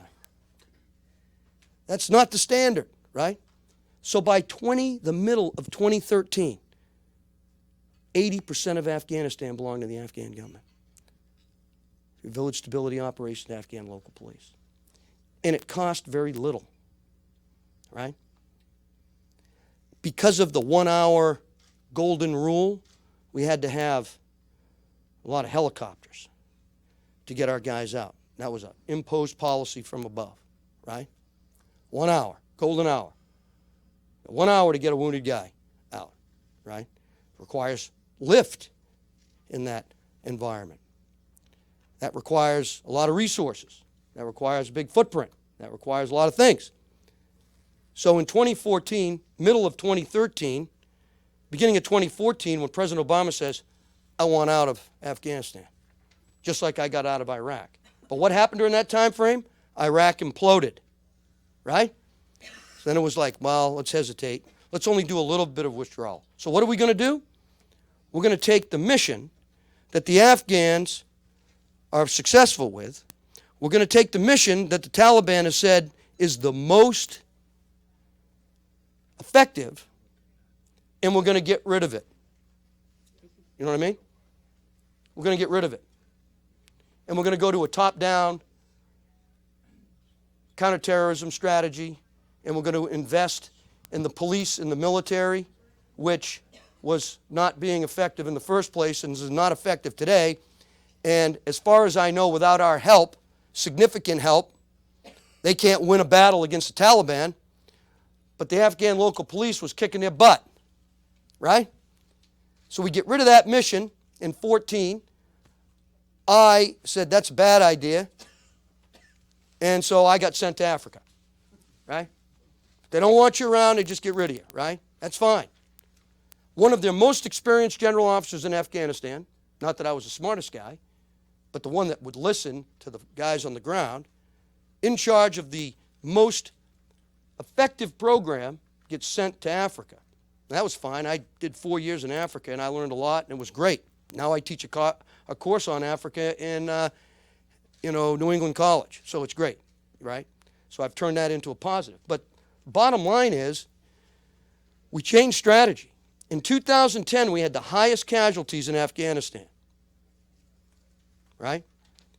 2014, when we changed strategy, we started losing territory to the Taliban. They slowly seeped back in. ISIS came in. They weren't even there. So we opened the door to ISIS. Al-Qaeda expanded, got worse and worse and worse, and now 80% of Afghanistan belongs to the Taliban. And our casualty rates, 14, 15, 16, 17, 18, continued up. 2019, they're the highest they've ever been. Bad strategy, bad policy leads to terrible outcomes, both for the people we're trying to help and for our service members, who are there doing exactly what we asked them to do, right? And I fully supported President Trump during his election when he said, I want out of Afghanistan. Finally, somebody that's going to put pressure and do it the right way. General Mattis had 2 years to come up with a strategy, and he didn't do it. He didn't do it. And then when President Trump said, I want out of Syria, oh, we're going to, that's bad for our allies. What are we going to do? We're going to quit. There's a difference between resigning over principle, right, and resigning because you got caught flat-footed and didn't do what your commander-in-chief told you he wanted you to do. And that was come up with a plan for an effective transition out of Afghanistan. And I have been saying it for a number of years now, that that's what we needed to do. Not a peace plan, not our business. Not this Doha thing, not our business. Not a retrograde or a retreat. That's not what our service members deserve. We should have been on a campaign over the last 2 years, 3 years, of telling exactly all the successes that our troops and international troops have done for the Afghan government, and it's now time for them to have the mission transition to them to figure out what kind of country they want, what kind of government they want, and what kind of freedom they want. Because we've taken them as far as we can take them. We do have threats over there regionally, and we can deal with that in a different way. But staying focused on Afghanistan at the expense of India, at the expense of Pakistan, at the expense of Afghanistan, the Stan brothers up north, Uzbekistan, Tajikistan, blah, blah, blah, Iran, it's all a regional problem. And that's where we need to be. That's where our head needs to be. That's where our policies need to be. And we need to, like we do in Africa and like we do in other places, keep a capability in there to schwack ISIS and Al-Qaeda if they get out of control. We do need to have some concessions. This does have to be an international effort. We still have to continue to give money to the Afghan government because we've created something they can't sustain. I'm all for that. The gentleman said, a planned transition. It's time. I'm telling you right now, we don't have a policy or a strategy. Nobody over there is dying in vain. They're dying in the service of their country. And that is not dying in vain. But we don't have, our leadership has not put together a policy or a strategy that justifies that sacrifice. And that's unforgivable. It's unforgivable. That alone is a good enough reason. Now, you want to go back to what works? It's going to take you another 5 or 6 years to get it back in place and working, but it would work. If you don't want to do that, then we have no other option but to transition. We can't keep doing what we're doing, right? And many people don't know this story, right? Now, there's a lot of people who have done a lot of hard work at the senior level. I am not saying that. What I am saying is a lot of people have not done what they were supposed to do in the jobs that they were in at the senior level. And they haven't listened to folks. And they haven't put together a policy. And our Congress has abdicated their responsibility. They should have come in a long time ago and leveled the playing field with the AUMF and other responsibilities that they have given to the executive branch that constitutionally they should not have given to them. And we need to come back to a different kind of government and how we use our military, how we use our diplomatic arm, our informational arm, our economic arm, and put that all together. That's what we need to do. We have service members out there paying the price for poor policy and strategy. That has to stop. And people need to be held accountable. They do. I stand here in front of you and hold myself accountable. I just don't point fingers and ascribe blame. I did not have the ability. I was not smart enough. I was not articulate enough. I didn't resign. Now, that would have been like an unbelievably low blip on the radar screen, right? But, I didn't do it, right? I understand where I went wrong, and I'm willing to admit it, and I'm willing to learn from it, and I'm willing to put skin in the game to make it right. And that's what we need to do. Nothing is going to be perfect. That's not the standard. People are going to make mistakes. That's okay. There will be failures. That's okay. But what we don't have is full transparency. We don't. And we have a protectionist senior leader process going on here that is negatively affecting our military. And we can't afford that. You know, somebody talked about, I believe it was, now I can't remember. I think it was you, talked about the military being one of the highest respected institutions, right? And that's great. And all of us, many of us in here contributed to that. And I want to thank you. That wasn't just any one single effort. That wasn't the leadership side. In large part, the lion's share of that belongs to the service members who acquitted themselves with honor and did the right things, right? And made our military look good, right? Made it do the right things. That's awesome. That's who we should be lionizing. That's why I love seeing the lieutenant colonels up here. That's who we should be lionizing, not general officers. You know, they write books and it's on the bestseller list and all this other stuff. These guys should be writing the books. Those should be on the bestseller list. Those are the people that we should be lionizing in our society, not generals, myself included. But you know what? As a general, I find that when I stand up and say this stuff, it means something and it resonates. So that's why I do it. I don't do it for any other reason. I'm not up here to make money. I'm not up here to do any of that. I don't make any money, right? So that's where we need to be. That's public service, right? That's understanding the responsibility you have when things don't go right and waiting until you get off of active duty and then whining about what wasn't done. I did it both.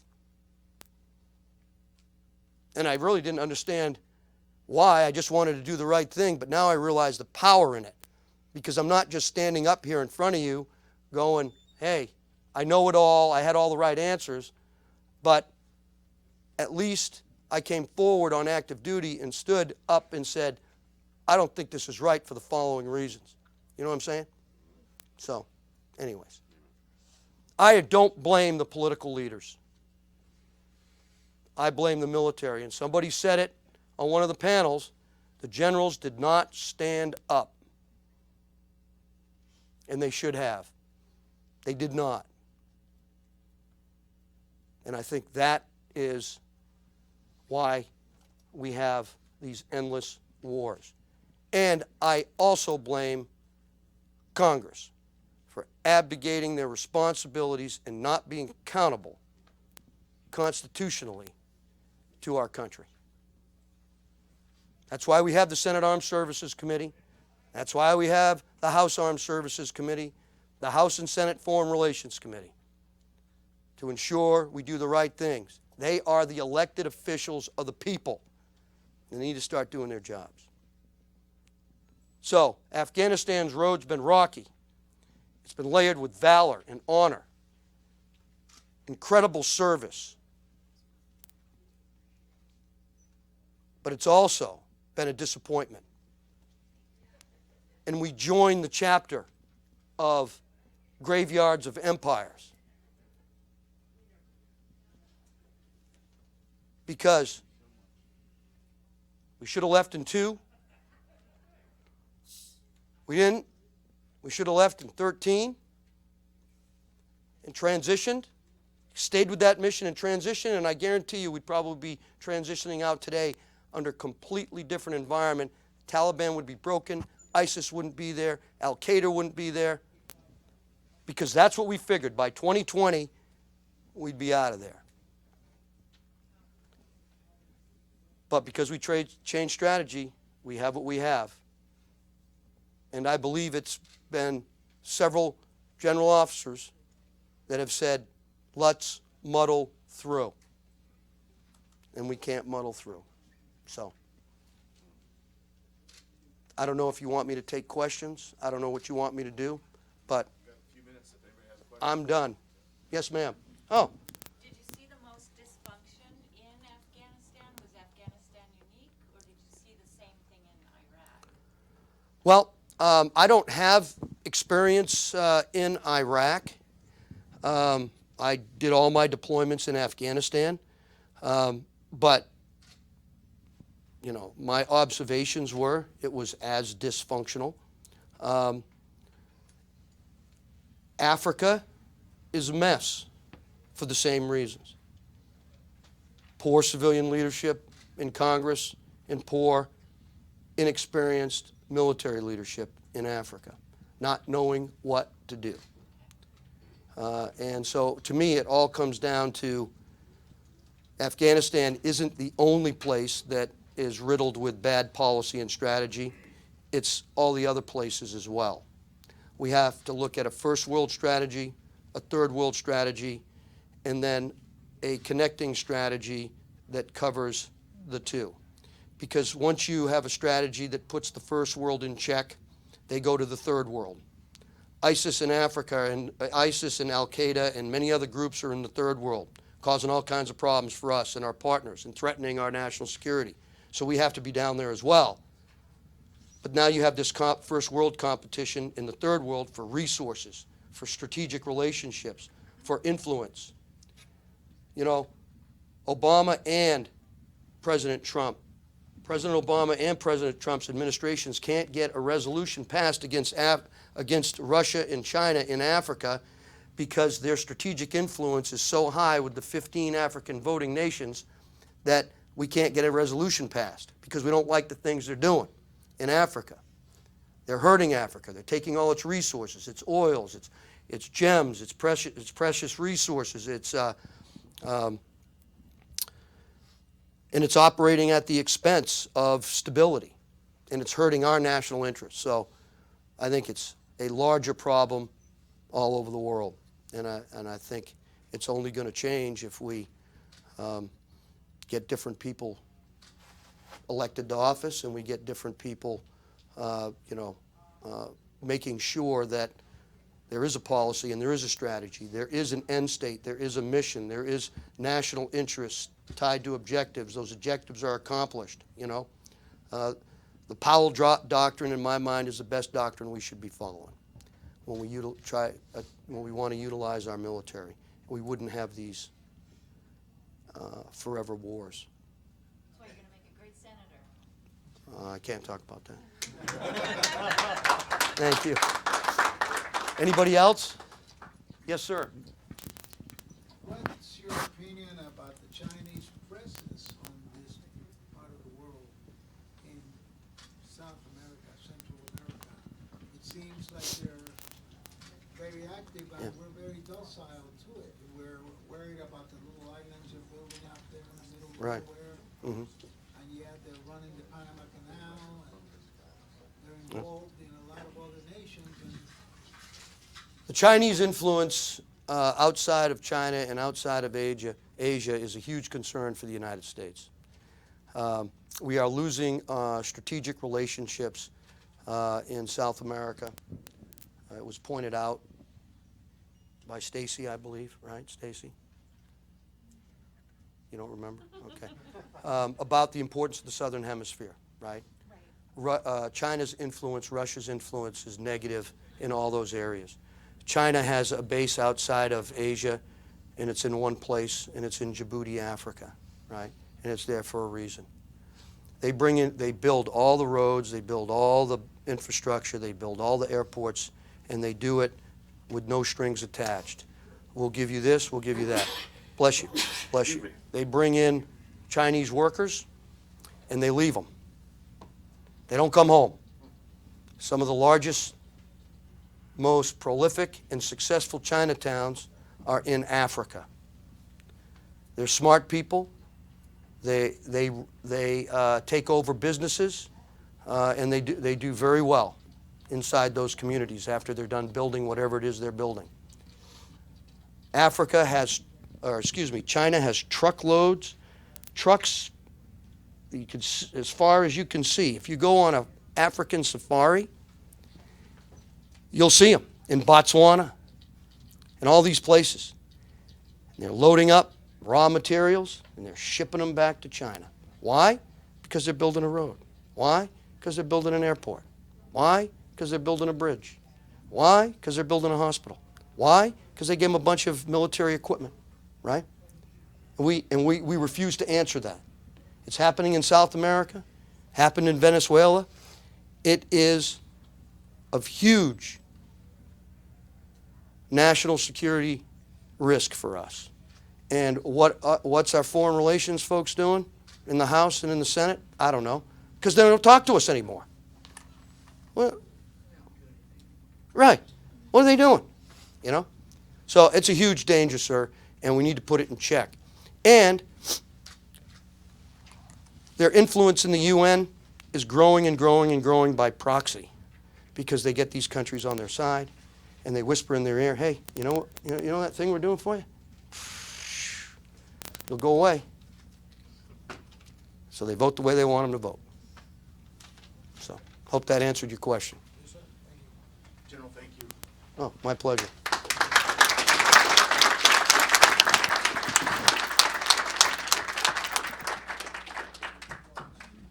General, thank you for your comments and your time and lending your name to our effort. It's greatly appreciated.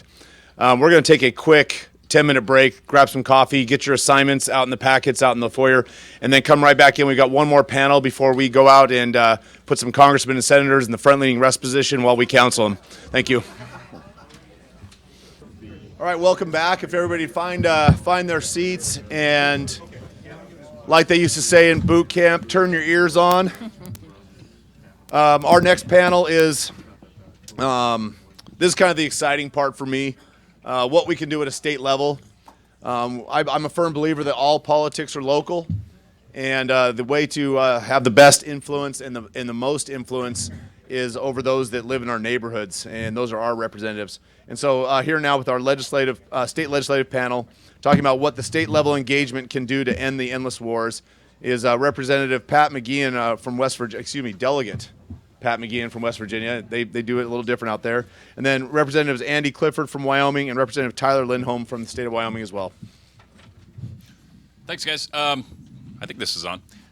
So we're gonna talk about specifically in regards to Delegate McGeehan's piece of legislation that he has consistently ran in West Virginia. Been a real champion on that. So I'm going to kind of let everybody. I think everybody knows who I am, but Representative Clifford, do you want to introduce who you are?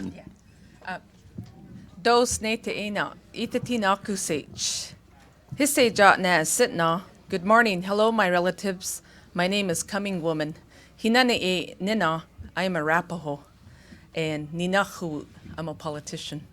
Ni ita jana don anta. Na. I am happy you are here. Ni ita jana don anta. Na. I am happy to be here. Welcome.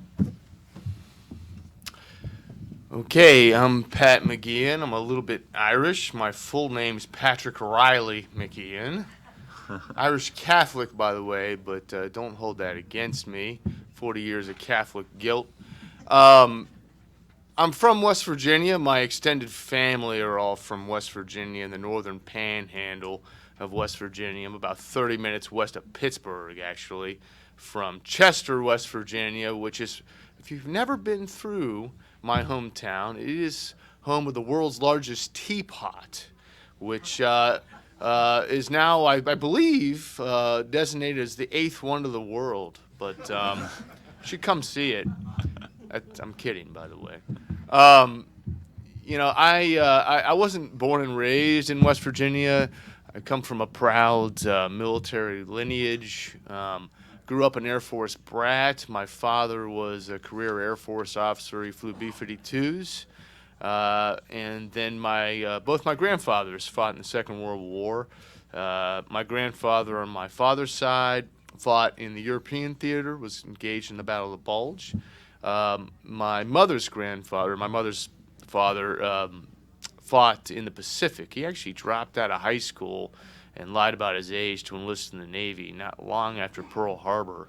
He was in on the Marianas Turkey Shoot. He was a gunner on a destroyer, and he actually witnessed the surrender of the Japanese in Tokyo Harbor. So going back farther, my great-grandfather fought in the First World War.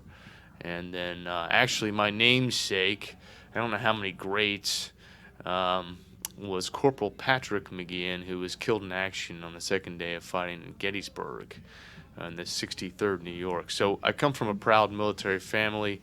My father passed away in the line of duty when I was 14, and that's when we moved back to West Virginia. I attended college at the Air Force Academy in Colorado Springs. After that, I was an intelligence officer and did one short tour overseas in the Middle East, and then part of the time was going back and forth between Qatar and Afghanistan as well. So that sort of sums up my sort of military heritage. Thank you. So one thing I want to kind of turn back on is, so I'm a veteran, and Pat, you're a veteran yourself.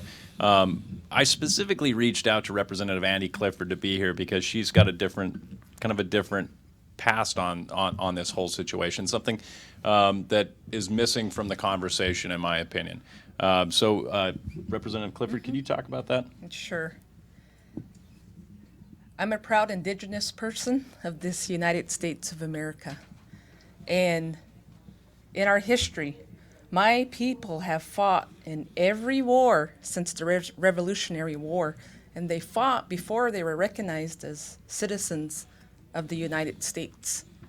We love our land, we love our country, and we serve the highest per capita.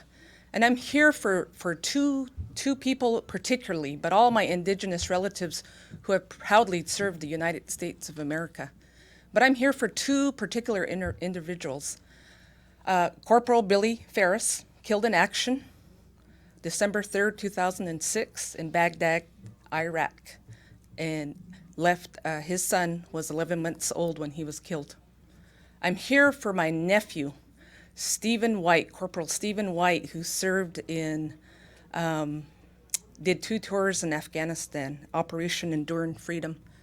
And I'm here to honor them because we have a proud history of defending our country here, despite being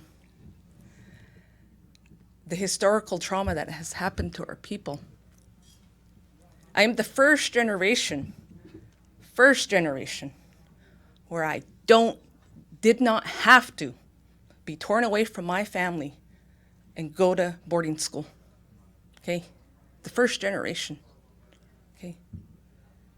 My grandpa, William Trosper, died at the Battle of the Bulge, and my grandmothers, who have a long history, who are regarded as powerful women, and our women are powerful because they have the power to give life. And that is very important to our culture. He say he thay Nananit. My mother is Pretty Woman, not nay Greg LeBeau. My father is Cheyenne River Lakota. Nuh-uh, that's my mom. Mother and home, that's what it means. In Lakota language, my father is Ah-Te. Ah is face, Te is chest. It's as simple as that. Very powerful. We're simple people, but we're a proud people, and this is why I'm here. This is why I'm here. I'm at the table. I'm a proud Democrat. I am a Democrat. But I'm looking at these issues, and these issues are important to my people.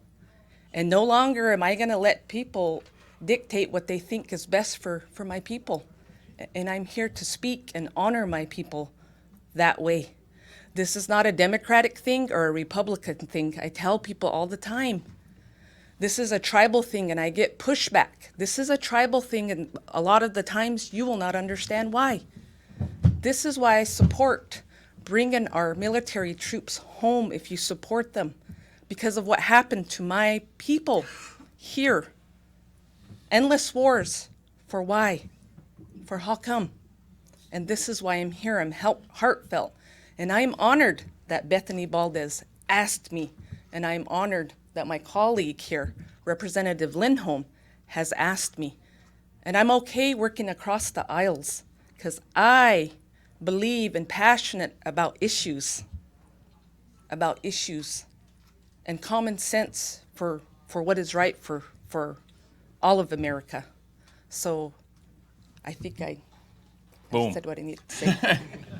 Yeah, Representative Clifford, your voice here is definitely appreciated, and that's kind of what I wanted to segue into, is the fact that the state legislatures across this 50 United States, we're not like Congress, right?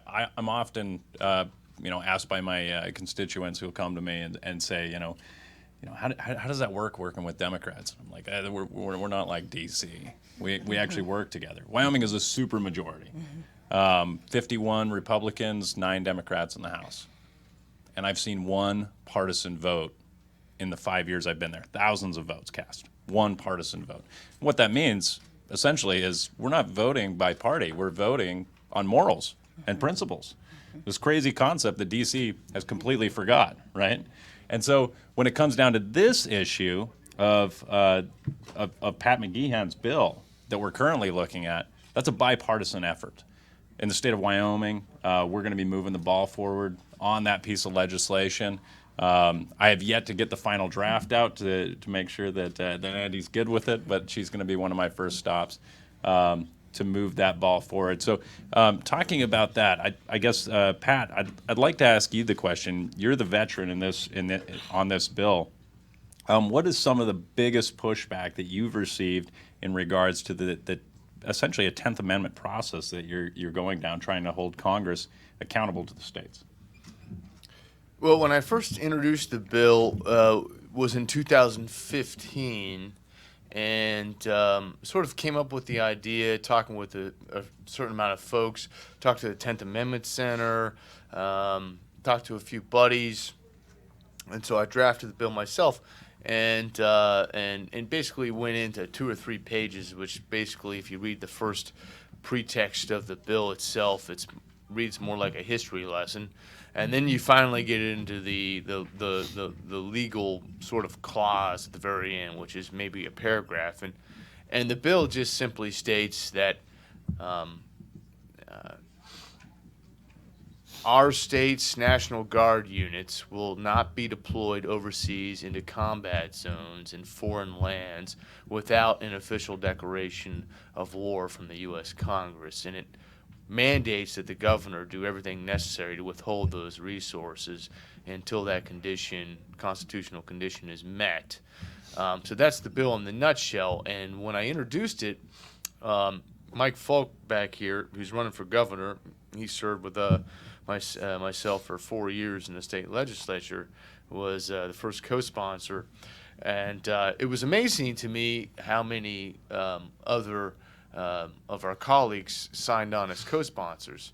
We had, quote unquote, a lot of the establishment Republicans in the legislature signing on to it.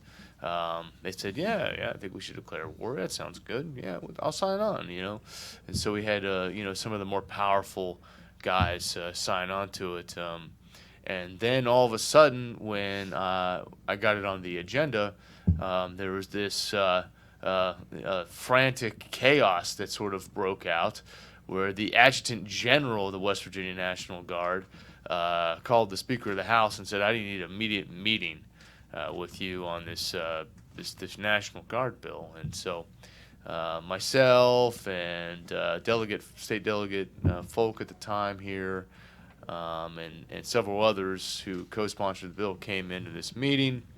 And the Adjutant General, who was in his full get-up, sort of looking like Jack Nicholson did in A Few Good Men, sitting there explaining why we can't do this, and he got a phone call from the Pentagon, and I can't remember who he said called him from the Pentagon, but I think it was the Chief of Staff of the Army had called him and said that, just to summarize what he said, well, if this bill sees the light of day, we might just put all your guard bases in West Virginia on the BRAC list, for closure, or maybe we'll move some of those bases to other states. And so it was sort of a threat, and we kind of sat back, and I was sort of giggling inside and said, okay, we could just, the heck with that, we'll just move forward. But one thing that told me is, and it didn't run that year, that was in 2015, and one thing that really signaled to me, though, is that kind of overreaction is very disproportionate I think they don't like this idea. And what if this idea was a spread? So we kept at it, and I reintroduced the bill, every year after that. But it didn't really gain any more traction until this past year in 2019 in the regular session that concluded in March. We had new Republican leadership. The old speaker went away, and we had a new speaker who we were sort of delegate folk over there and myself were sort of friends with.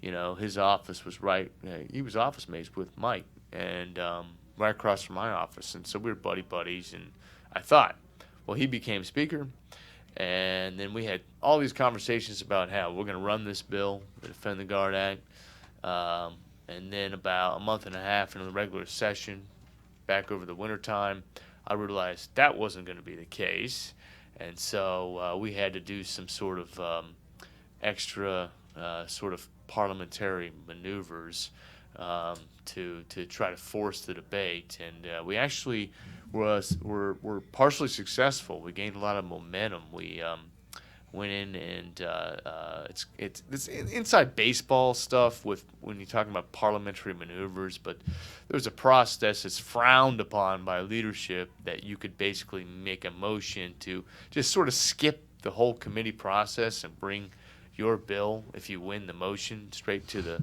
floor of the House for immediate consideration to debate it. And I had to do it twice, but we won it. We talked to Democrats, we got Republicans on board, and there's 100 members in the West Virginia House, and we got 56 votes, which was pretty overwhelming to, I think there was some people absent. I think it was maybe 41 against. Speaker was against. And so we won that. It became big news in West Virginia. But then the next day, the forces at B sort of squashed it with their leadership rules committee. And so that sort of ended our short-lived victory there. But it was an important momentum. But I will just say that leading up to that, when we were doing that and forcing that bill to the House floor to debate, you had many members in uniform from the West Virginia National Guard, the General. I mean, they were in utilities. I don't know what I got out in 2006, and we used to call it battle dress uniform, but I don't know what they call it now, combat dress or whatever. They're basically showing up in that digital camouflage, looking as intimidating as possible on Capitol Hill, and it kind of is weird because it's like this kind of thing happens in maybe Venezuela or something. You know what I mean? But they're coming in and they're lobbying different state reps. And if you haven't served in the military and you see a guy with stars or a guy with bars or whatever walk in with a cadre of other guys in camouflage to your office as a civilian legislator, and they all sit down and they explain to you why you can't be voting for this, that can be intimidating, and so there was a lot of that going on. And so, the powers that be, now the rank and file guardsmen, they by and large very much support this, but the brass, of course, does not. And one reason I think is that, at the height of Iraq, I believe I read that at the height of Iraq war, the almost half, not quite half, were National Guardsmen. Almost half of the combat brigades in Iraq were National Guardsmen. So there's another aspect to this. You get these. They gave up on direct conscription because that's a direct means of. There's a lot of resistance to that. But if you can get a high school graduate and say, hey, we'll pay for your college, and it's only 1 week in a month, 2 weeks a year. Don't read the fine print that you might have to do 18 months straight in Iraq, or that's almost like a quasi draft. And I don't believe they can maintain the sort of military. Give me the. I'll go in this sort of parlance. The empire around the world without this reserve sort of force resting in part on the Guard. So if you have enough states that are refusing to relinquish their state militias, and by the way, this is all based in constitutional principle. Article 1, Section 8, Clause 15 is the militia clause, which every single National Guard unit, if you go to their website, explicitly cites as their sole legal ability to exist. The militia clause in the U.S. Constitution, that's where our Guard unit derives its legal authority to exist. And there's 3 enumerated powers in that militia clause, and that is the federal government and the Congress can only call up the state's militia, or now it's the state's National Guard units, and 3 enumerated reasons: to repel an invasion, put down an insurrection, or enforce the laws of the Union. I don't believe any one of those categories covers invading sovereign nations. So, so this is very thought out. Okay, I believe it's entirely constitutional, but it's a way to force external pressure on Washington. Because if we have a guy like Trump who is struggling to try to get this done, to get just guys out of Afghanistan, look at the pushback to just, relocating and getting guys out of harm's way in Syria, a fragment of what we have in Afghanistan. Then we really need to do some sort of extra, we need to think outside the box. And I think this is one way we could be effective. So, real quick, I wanted to point out, so this is by and large a group of veterans, and also we targeted state legislators also for this purpose, that the states have the opportunity to force Congress to actually kind of become adults in this whole conversation. So I want to point out state legislators that are in the room. Can you go ahead and stand if you're a state legislator?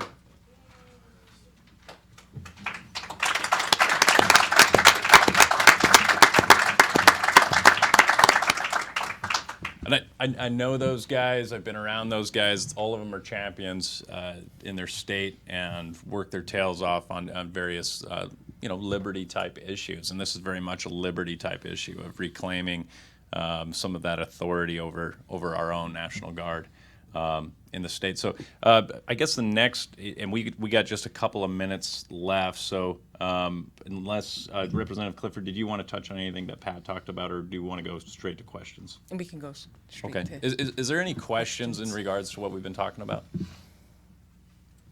Yes, sir.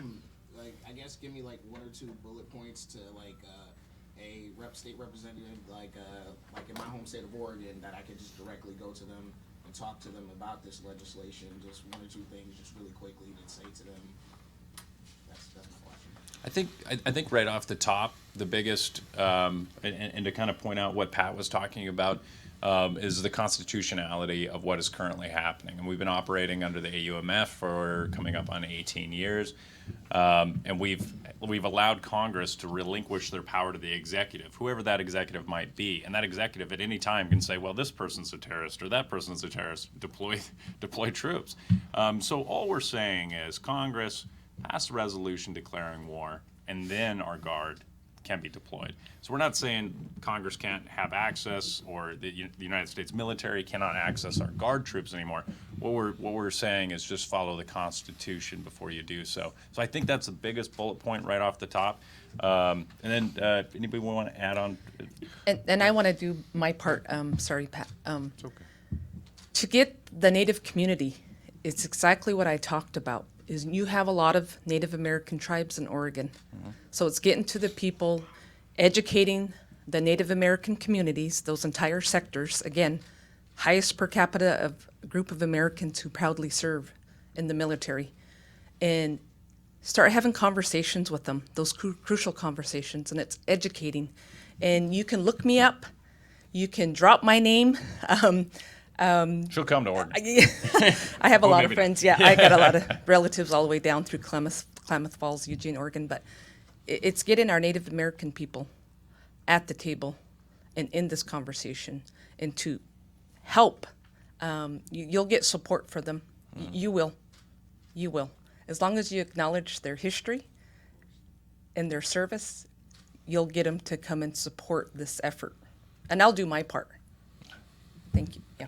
Pat, did you have one? Well, I just quickly wanted to say a few comments on what the difference between a declaration of war is and the so-called authorization for military force. It's not just semantics we're throwing around here. The declaration of war comes with, well, first off, it comes from a great intellectual Western tradition, from the Ciceronian tradition through St. Augustine, through Thomas Aquinas, and all the founding fathers were very well versed in the classics. And so Thomas Aquinas sort of, the just war doctrine culminated with him. And one of his criterion before a just war could begin was for a lawful authority in this country, it's the U.S. Congress, to have to stand up and declare their reasons and other criterion for why they had to go to war, and that comes with a set of specifics. It's almost like issuing a warrant, for specific papers that you're going to search for, specific, and so it comes with a very classical understanding and a very sort of different tone than, say, an authorization for military force, because technically Congress could just come in, authorize the president to go to war, and then never convene again for 300 years, and I don't think that really meets the constitutional muster. So when we talk about a declaration of war, and we get into the authorization for military force, it's important to understand it's not just semantics. There are certain concepts that go along with a quote-unquote declaration of war as understood by the Founding Fathers and the Western tradition of just war doctrine, which, by the way, most military officers, especially the senior guys, are taught over and over again, but they just abandon just war doctrine because it's not convenient for them, right? And I don't think any conflicts since the Second World War has ever actually met all the criteria for traditional Western just war doctrine. So I just wanted to make that point. There is a very big difference between a declaration of war and these authorizations for military force, which can sometimes, as Tyler pointed out, just last forever. Just point to, well, we authorized it 30 years ago. Yeah. So with that, we're out of time, but know that the state legislators are gonna be sticking around. Please contact them, have a conversation, talk to them about why this is important to you, or if it's not important to you and you don't support it, let's have that conversation. I think we're probably all of the same mind, though, that this is a pretty damn good idea. And so anyways, thank you. Thanks for having us. Thank you.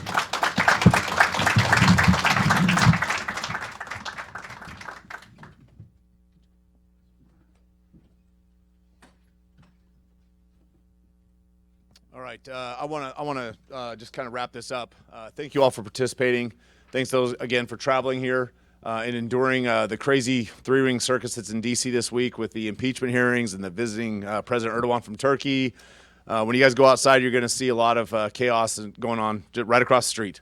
And just know that you're in the heart of the beast right here, and we're gonna walk away and hold our head proud and go see our congressmen and senators and relay that message to them that enough is enough. Put your name on the line before we put our boots on the ground, and going forward, follow the Constitution. With that, we're going to conclude this portion. There is lunch back at the Indian Gaming Association where we were at last night, and those of you that have meetings scheduled, the transportation leaves from downstairs. Right downstairs. And then the video screen, if you want to record a video message, it's moved just around the corner to the Bloomberg room. It's just down the hall. I'd encourage everybody to take just a minute to stand in front of the camera and just share your story, your name. And with that, I'm going to turn the last little bit over here to a friend and colleague of mine. And thank you all once again for coming. I'm going to turn it over to Gary.